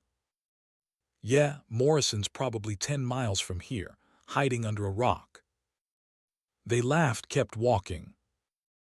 Kate smiled in the darkness, then she climbed. The tower was old steel, cross-braced, plenty of handholds. She went up the outside, away from the stairs, where the guards wouldn't see her even if they looked up, climbed 60 feet in 90 seconds, pulled herself onto the observation deck where Nash sat with his radios and his maps and his certainty that he had everything under control. The guard at the top was looking the wrong direction. Kate moved up behind him, silent as smoke, and tapped him on the shoulder. He spun, eyes wide, hand going for his radio. Kate held up one finger to her lips, smiled. As they change. Then she stepped back, showed her empty hands, and spoke quiet enough that Nash inside wouldn't hear. You're dead. I could have taken your radio, your weapon, everything. But I didn't. Because this isn't about killing. It's about showing you how easy it would be. The guard just stared at her, mouth open, brain trying to process how she'd gotten up here without any of them noticing. Kate pulled the stolen radio batteries from her pocket and set them on the railing. Tell Nash the score is 8-0 now, and tell him I'm done running. If he wants to find me, I'll be at the extraction point. She turned and looked out at the forest, at the mountains silhouetted against stars. See you at dawn. Then she was over the railing, rappelling down the outside of the tower using paracord she'd tied off to a cross brace, hitting the ground and disappearing into the forest before the guard could even key his radio. By the time Nash came running out of the command post, weapon up, shouting orders, she was 200 yards away and moving fast. Behind her, she heard chaos, heard Nash screaming into radios, heard the guards trying to explain how she'd gotten past them, heard the word impossible being thrown around like it meant something. The device beeped one last time. Protocol integrity at 33%. Subject has exceeded all containment parameters. Black Widow emergence confirmed. Black Widow. There was that name again.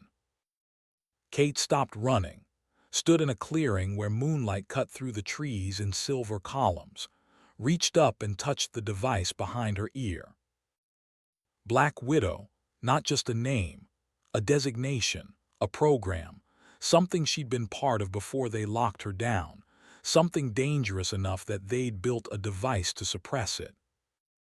She pressed the device, hard, felt it give slightly, felt the seal where it bonded to her skin start to separate. One more push and it would come free. One more push and she'd know everything they'd made her forget.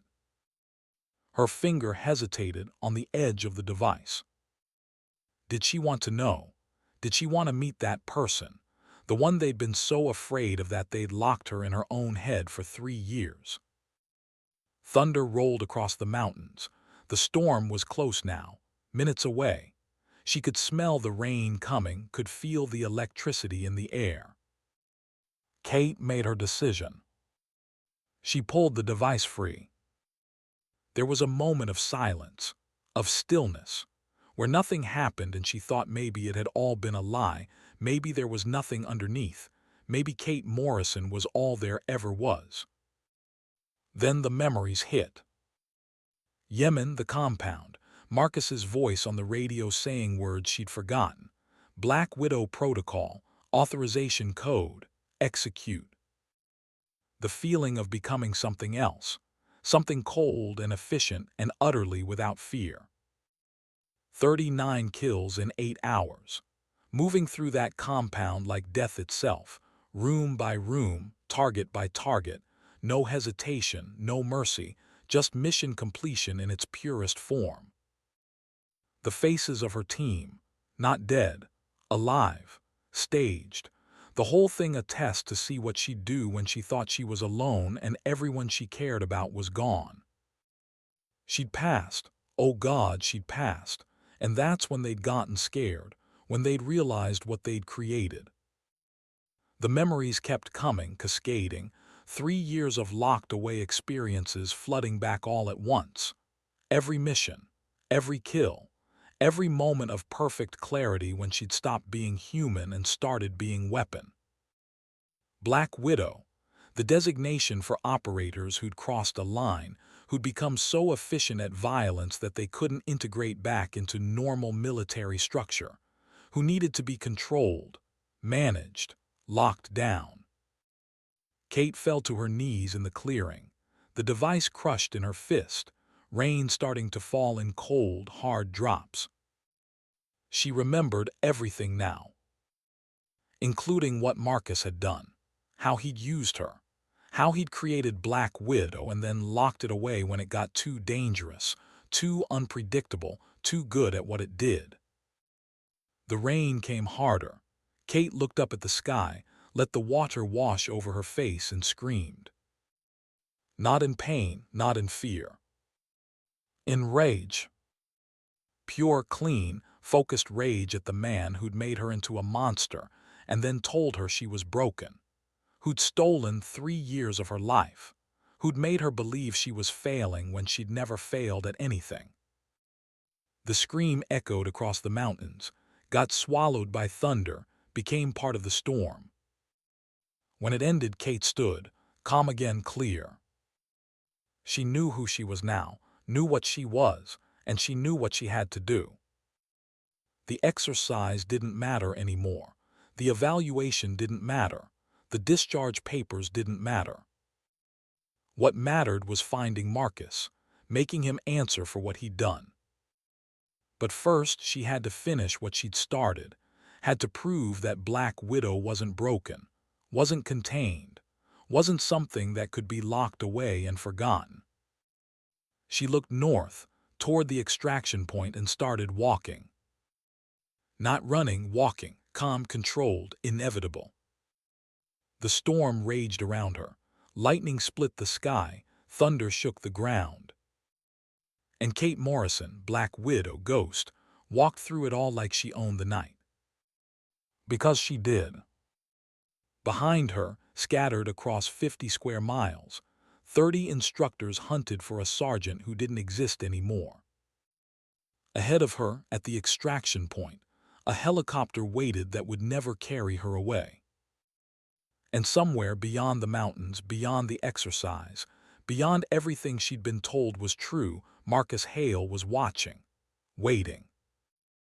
The device in her hand beeped one final time, even crushed, even broken, clinging to its last bit of power.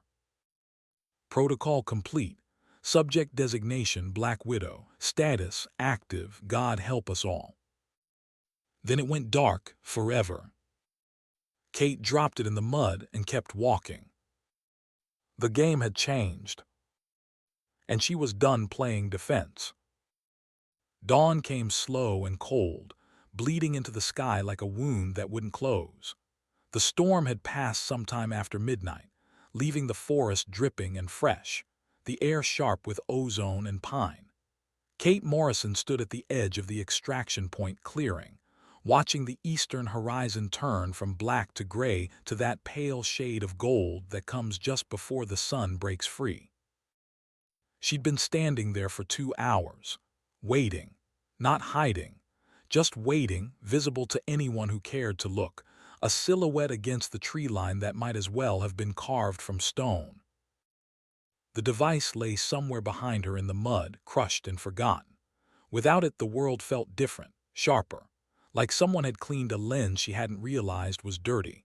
Every sound was distinct. Every smell was a story. The way the wind moved through different types of trees.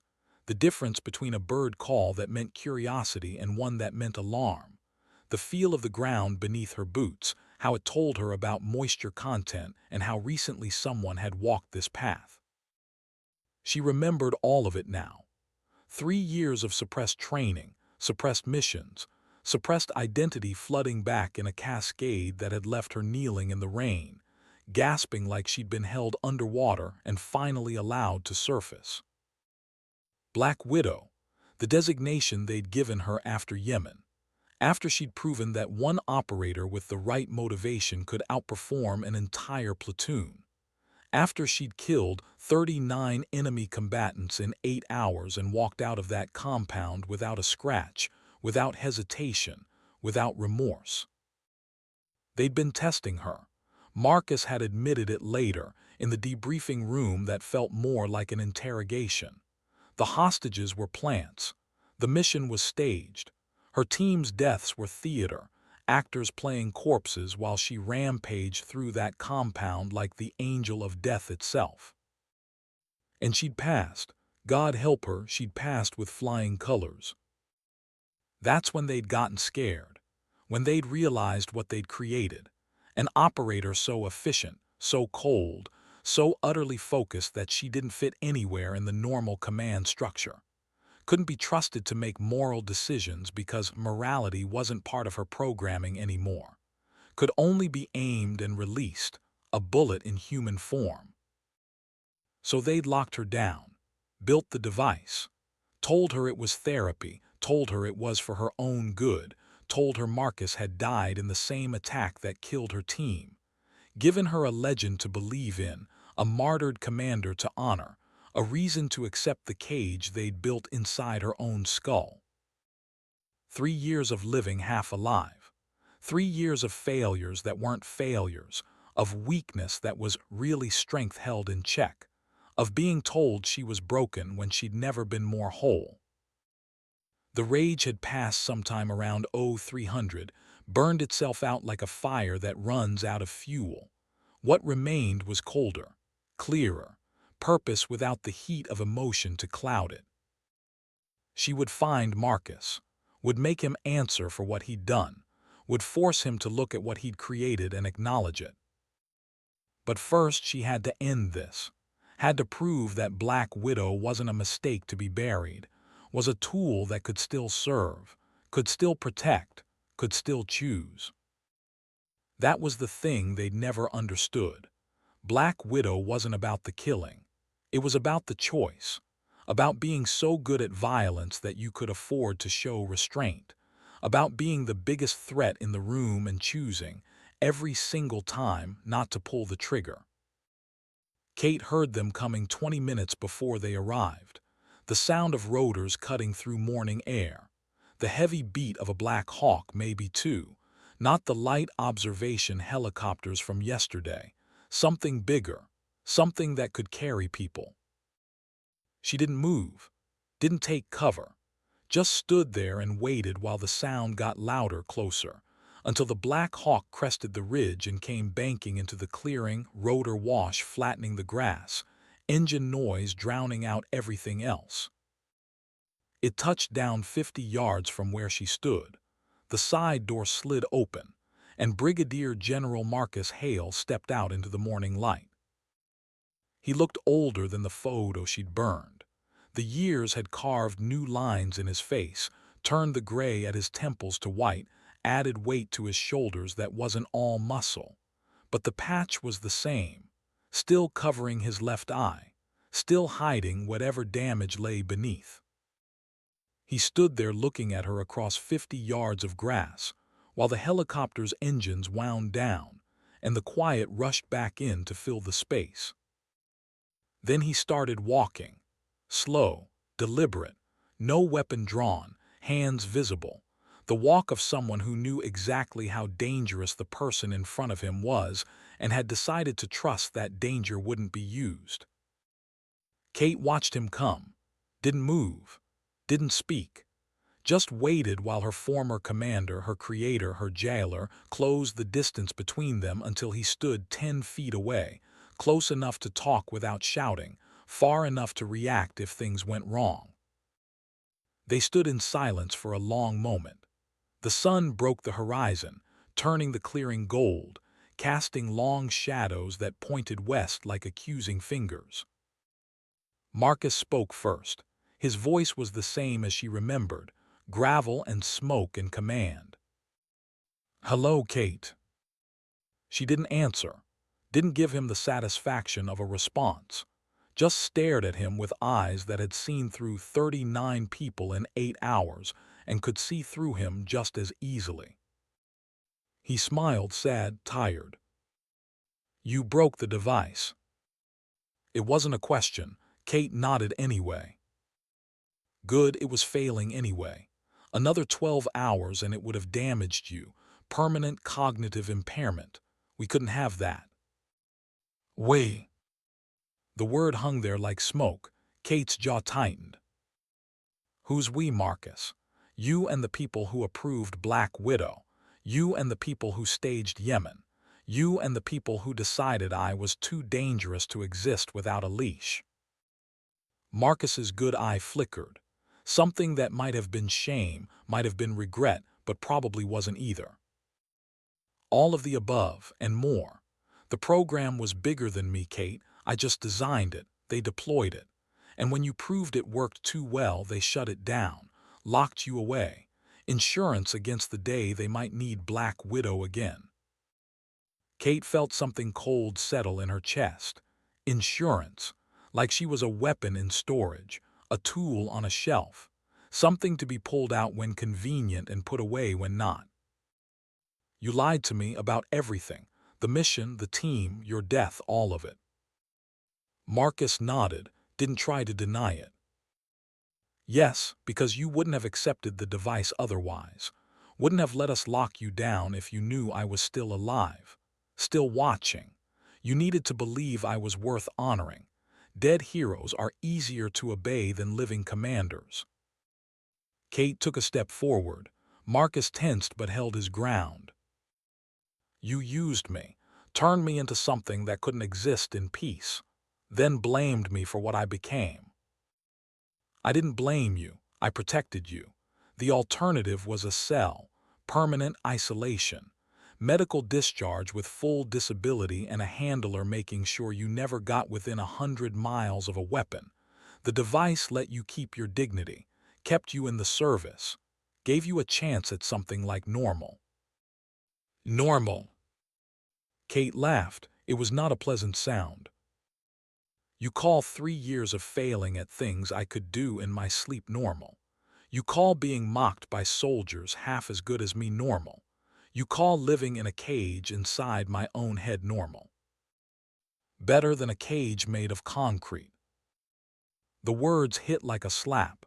Kate stared at him, seeing the truth beneath the justification. He'd done what he thought was right, had chosen the lesser evil, had convinced himself that control was kindness. And maybe it had been, for a while, until the device started failing and she started remembering and the cage became a torture device. Why now, she asked. Why come here? Why let the device fail? Because the program is being reactivated. DARPA wants to build on what we learned, wants to create more operators like you, train them from selection instead of discovering them by accident. And they need data, need to know if Black Widow can be controlled, if the conditioning holds, if you're still viable. Kate's hands curled into fists. This was a test, the whole evaluation, the failures, the exercise, all of it. Marcus nodded. We needed to see what would happen when the device degraded, whether you'd lose control, hurt someone, prove that Black Widow was too dangerous to exist even in controlled circumstances, or whether you'd show restraint, prove that underneath the conditioning there was still someone who could choose. And what did I prove? Marcus's expression softened. Something like pride flickered in his good eye. You hunted 30 instructors for 18 hours, sabotaged them, embarrassed them, left messages like breadcrumbs, and never once raised a hand against a single one of them, never fired a shot, never caused an injury. You could have, Black Widow could have, but you didn't. He took a step closer. Kate didn't move. You proved that restraint isn't weakness. That being capable of violence and choosing not to use it is the hardest thing an operator can do. You proved that Black Widow isn't just a killer. She's someone who knows when not to kill. Kate felt something shift inside her chest. The rage was still there, cold and patient, but underneath it was something else. Something that felt almost like relief. So what happens now? She asked. Do they reactivate me? Send me back into the field, make me train the next generation of monsters. Marcus shook his head. That's up to you. The device is broken. The conditioning is gone. You're fully autonomous for the first time in 3 years, and you have a choice. He reached into his jacket. Kate tensed, hand moving toward where a weapon would be if she had one. But Marcus pulled out an envelope, plain, unsealed. He held it out. Option 1. You walk away. Honorable discharge, full benefits, new identity if you want it. You disappear. Live a normal life somewhere they'll never find you. The program continues without you. Kate took the envelope.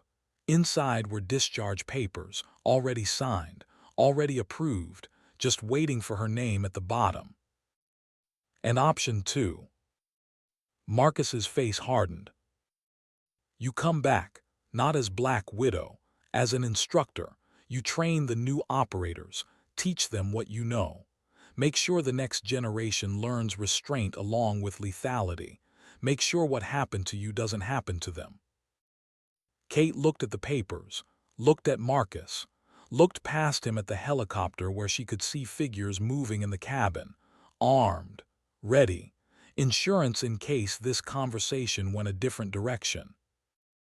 You want me to help you build more Black Widows. I want you to help me build better operators, people who can do what needs doing without losing themselves in the process. You're proof it's possible. 3 years locked down and you still came out human, still made moral choices, still chose mercy when violence was easier. Kate was quiet for a long moment. The sun was fully up now, burning off the morning mist, turning the forest from shadow into substance. Somewhere in the trees a bird was singing, normal sounds, the kind that belonged to a world where people didn't have designations like Black Widow, where operators were just soldiers, where choices were simple. But her world had never been simple, had never been normal, and pretending it could be was just another kind of cage. She looked down at the discharge papers, saw her name typed at the top. Staff Sergeant Kate Morrison, service record, deployments, commendations, the official story of a soldier who'd served honorably and earned her rest. None of it was true, not really.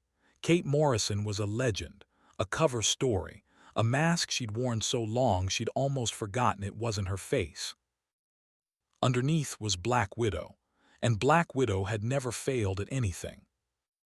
Kate folded the papers carefully and slipped them into her pocket. I'll do it, but not your way. Marcus frowned. What do you mean? I mean I'm not training operators to be weapons. I'm training them to be people who happen to be very good at violence.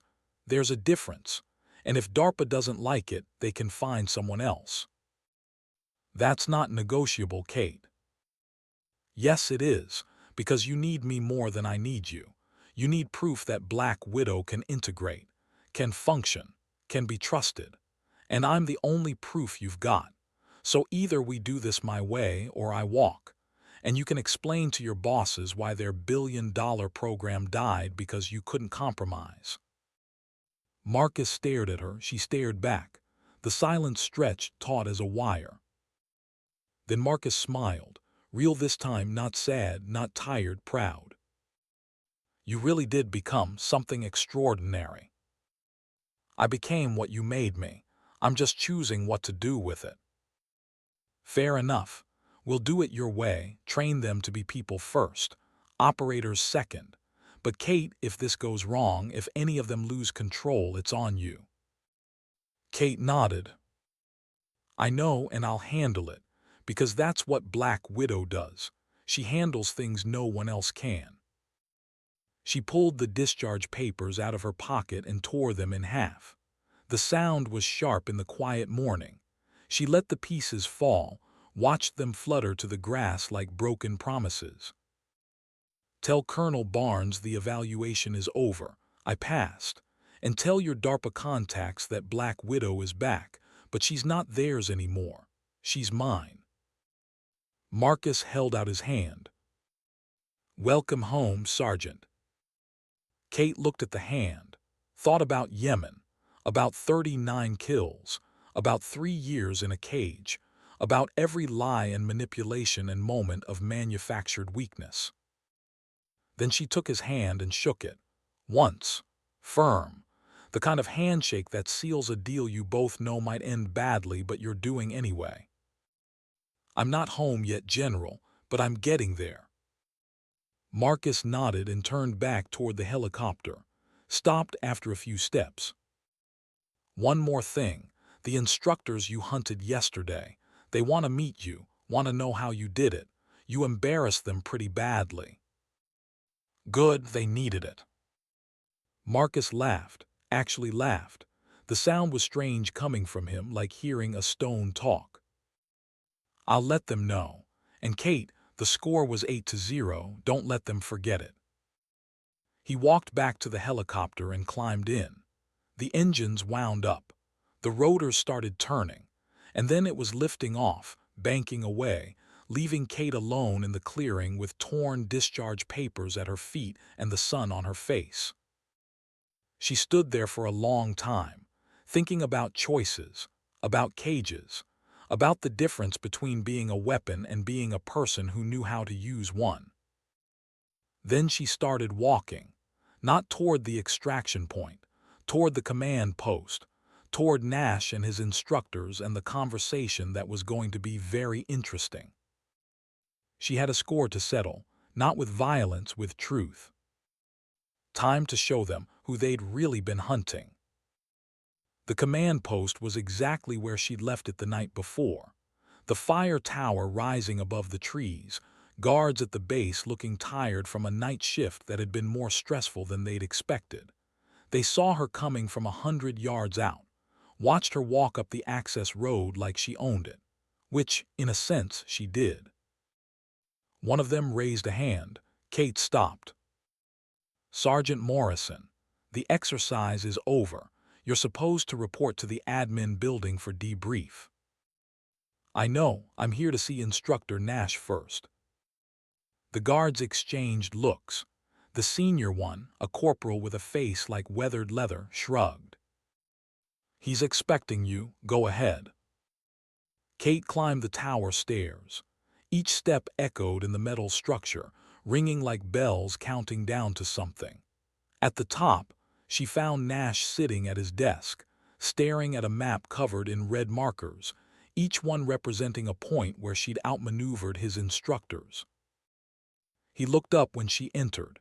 His eyes were tired, evaluating, trying to reconcile the soldier in front of him with the ghost that had haunted his teams for 18 hours. Morrison, or should I call you something else? Kate is fine. Nash leaned back in his chair. It creaked. He gestured to a seat. Kate remained standing. You made my instructors look like amateurs. They're not amateurs, they're professionals, but they were hunting someone they thought was broken. Changes the equation. 8 encounters, 8 failures on our part. You want to explain how?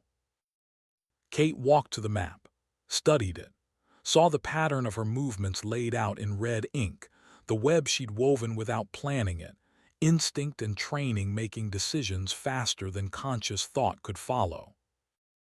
You assumed I was evading, I was hunting.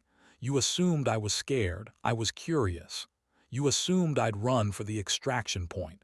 I went everywhere but. Nash nodded slowly. The vehicle, the supply cache, the messages, the tripwire, all misdirection. Not misdirection, education, showing you what you weren't looking for. Which was someone who'd been pretending to fail for 3 years and finally got permission to stop pretending. Nash was quiet for a moment. Then he stood and walked to the window, looking out at the forest where his teams had spent 18 hours chasing shadows. I've been doing this for 12 years, trained thousands of soldiers, seen every trick, every tactic, and you're the first one who ever treated it like a game. It wasn't a game. Games have winners and losers. This was a demonstration. You wanted to see if I could evade. I showed you I could do more than evade. I could hunt, could sabotage, could control the tempo, and I did it without ever raising a hand against anyone. Nash turned back to face her. The Black Widow protocols. General Hale briefed me this morning, said you were part of something classified, something dangerous, said the evaluation was really about whether you could be trusted with autonomy. Kate met his eyes. And what do you think? Can I be trusted? Nash didn't answer right away. He walked back to the map, traced one of the red lines with his finger. You climbed my command post, got past 3 guards, could have taken hostages, could have sabotaged communications, could have done a lot of damage, but all you did was leave batteries and a message. He looked up. Yeah, I think you can be trusted. Question is whether you trust yourself. Kate smiled. It was a real smile this time, not the cold calculation of Black Widow, just Kate appreciating someone who understood. I'm working on it. Nash extended his hand. Welcome to the instructor corps, Sergeant.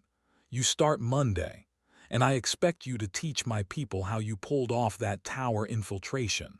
They're still trying to figure it out. Kate shook his hand. Deal, but first I need to do something. What's that? Apologize to Holloway's team. They spent 3 weeks thinking I was incompetent. Time to set the record straight. She found them in the debrief room, sitting around a table covered in maps and empty coffee cups, looking like they'd been awake for 36 hours straight, which they probably had. Holloway, Ramos, Jenkins, Wade. The 4 soldiers who'd watched her fail, mocked her weakness, written her off as dead weight. They looked up when she entered. The room went quiet. Kate pulled out a chair and sat, looked at each of them in turn. I owe you an explanation. Holloway found his voice first. You spent 3 weeks making us think you couldn't hack it. Then you pull off whatever that was yesterday. We don't even know who you are. My name is Kate Morrison. Everything else in my file is classified. What I can tell you is that for the last 3 years, I've been under medical restriction, cognitive suppression, device that limited my capabilities to baseline infantry level. Why? Wade asked.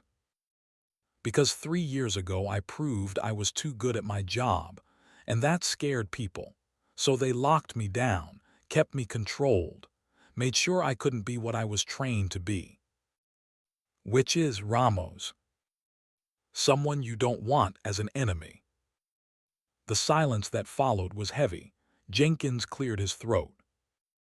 The exercise, you weren't evading, you were hunting us.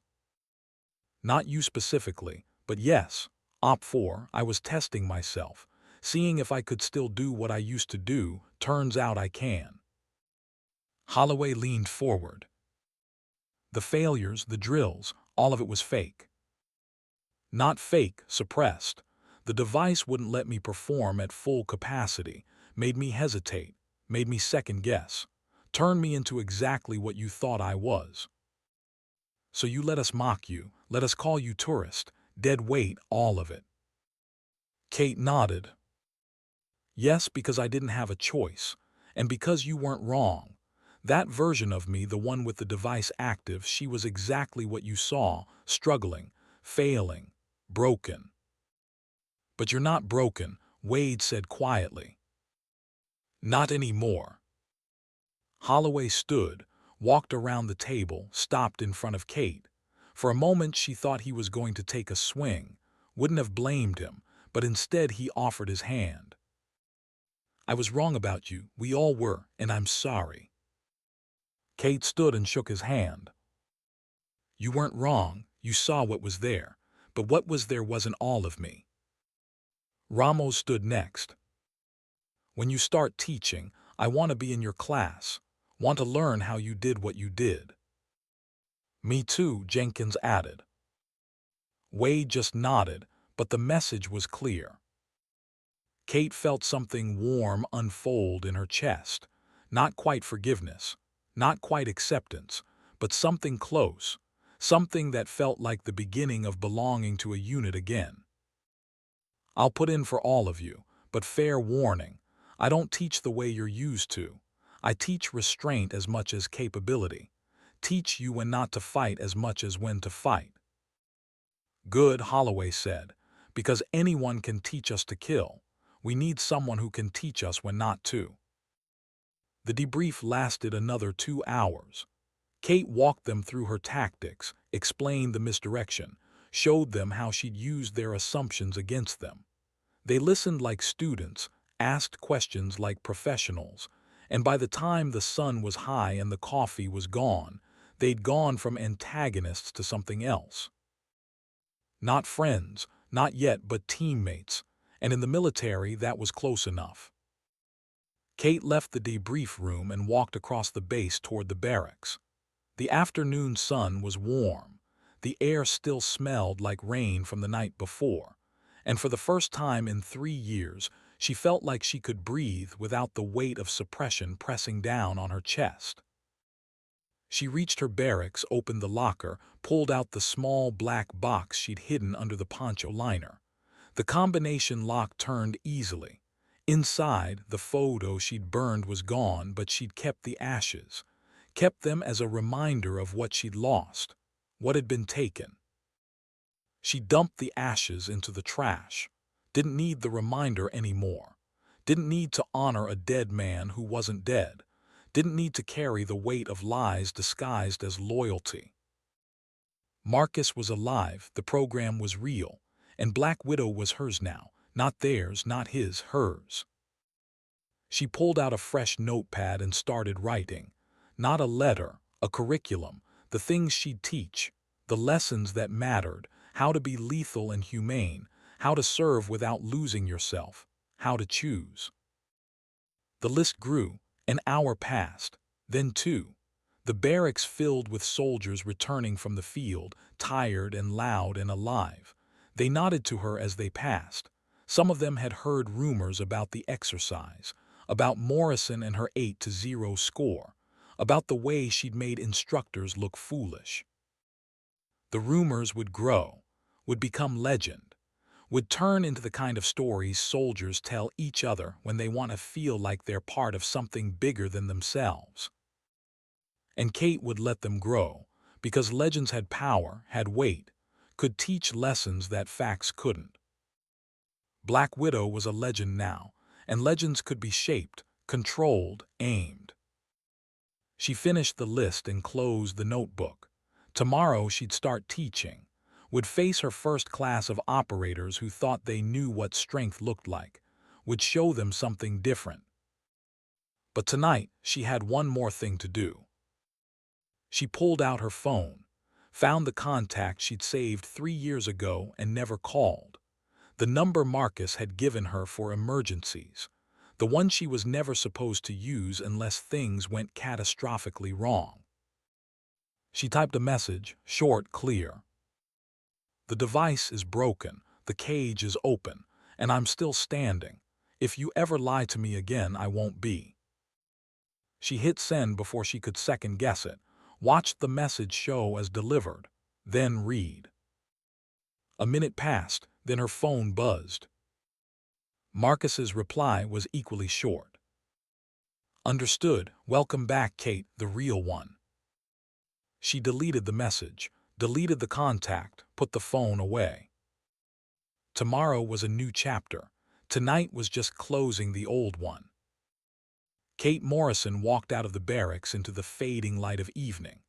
The mountains rose to the west, silhouetted against a sky turning purple and gold. Somewhere out there, 30 instructors were probably still trying to figure out how one sergeant had made them look like rookies. Let them wonder, let them guess, let them build the legend. She had work to do, had operators to train, had a future to build that wasn't defined by what she'd been, but by what she chose to become. Black Widow wasn't retired, wasn't locked away, wasn't a mistake to be buried. Black Widow was a teacher now, and the first lesson was simple. Power without restraint is just violence, but restraint backed by power, that's strength. Kate smiled at the mountains and the gathering dark and walked back toward the lights of the base, walked toward the future, walked toward the choice she'd made and the life she'd claimed. Behind her the sun set, the shadows lengthened, and somewhere in the files at DARPA headquarters, a program designation changed from retired to active. Black Widow was back. But this time, she was writing her own mission parameters. And God help anyone who thought they could cage her again. 6 months later, Kate stood in front of her first class. 20 operators, hand-picked from across Special Operations Command, sitting in rows, watching her with the wary respect of people who'd heard the stories and weren't sure which parts to believe. She looked at them, saw the cocky ones in the front row, the skeptical ones in the back, the quiet ones in the middle who'd probably turn out to be the best. Good morning. I'm Sergeant Morrison. Some of you have heard of me by a different name, Black Widow, the designation they gave me after I proved that one operator could outperform an entire platoon. After I killed 39 enemy combatants in 8 hours and walked away without a scratch. The room was silent, every eye locked on her. I'm here to teach you how to do the same thing, how to be lethal, efficient, unstoppable. She paused, let the words hang. And I'm here to teach you something harder, how to be all of that and still choose mercy, how to be the biggest threat in the room and decide, every single time, not to pull the trigger, how to be powerful enough to destroy and disciplined enough to protect. She walked between the rows. Some of you will fail, will wash out, will prove you can't handle the responsibility that comes with this kind of capability. That's fine. Better you fail here than in the field where lives depend on your restraint. She stopped at the front of the room, looked at each of them. But those of you who make it through, you'll be something new, not just operators, protectors, people who understand that the hardest part of being a warrior isn't learning to fight, it's learning when not to. A hand raised, front row, cocky kid with Ranger tab and an attitude. Sergeant, with respect, how do we know you can teach us? The stories say you spent 3 years failing basic drills. Kate smiled. You're right, I did. And that's exactly why I can teach you. Because I know what it's like to have power and not be able to use it, to be capable of violence and choose restraint, to be locked in a cage and still find a way to serve. She walked to the board, wrote 8 words. Being dangerous is easy. Staying human is hard. That's your first lesson. Learn it. Live it. Because the day you forget it is the day you become what I almost became, a weapon without a conscience, and the world has enough of those already. The class was silent, absorbing, processing. Kate turned back to them. Now, who wants to know how I infiltrated a command post, evaded 30 instructors, and made a 12-year veteran look like an amateur? Because that's lesson 2. And it starts with understanding that your enemy's assumptions are your greatest weapon. Every hand went up. Kate grinned, not the cold smile of Black Widow, the warm one of someone who'd found purpose after years of drift. Good, let's begin. And for the next 6 hours, in that classroom at Fort Carson, Kate Morrison taught 20 operators how to be something the military had never seen before. Warriors who knew restraint was strength. Operators who chose mercy. People who were dangerous because they knew how not to be. The program expanded. More classes, more students, more soldiers learning that capability without control was just chaos, but control backed by capability was power. And at the center of it all was Kate Morrison, Black Widow, Ghost, Teacher. The woman who'd been caged for 3 years and came out stronger. The operator who'd hunted 30 instructors and never fired a shot. The soldier who proved that the hardest fight wasn't against the enemy. It was against yourself. And she won that fight every single day.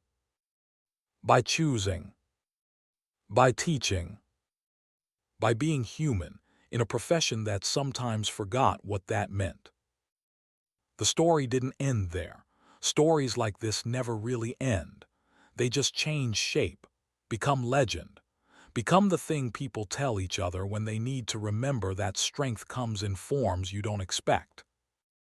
But this chapter ended, and it ended with Kate Morrison standing on a mountain, watching the sun set over Fort Carson, knowing that tomorrow she'd wake up and do it again. Train another class. Fight another battle against assumption and arrogance and the belief that violence is the only answer. Win another small victory in the war to stay human. And somewhere, in a file cabinet in a building with no name, her designation changed one final time. From active to mentor. Black Widow had found her purpose. And the world was safer for it. I spent 3 days researching Black Widow protocols and neural suppression tech for this story. The hardest part wasn't the action scenes. It was capturing what it feels like to be powerful and forced to pretend you're weak. Kate's 8-0 score isn't just about tactics. It's about a warrior who could have destroyed everyone, but chose not to. That restraint, that's what separates operators from killers. Question for you veterans out there. Have you ever had to hold back your full capability to fit in? How did you handle it?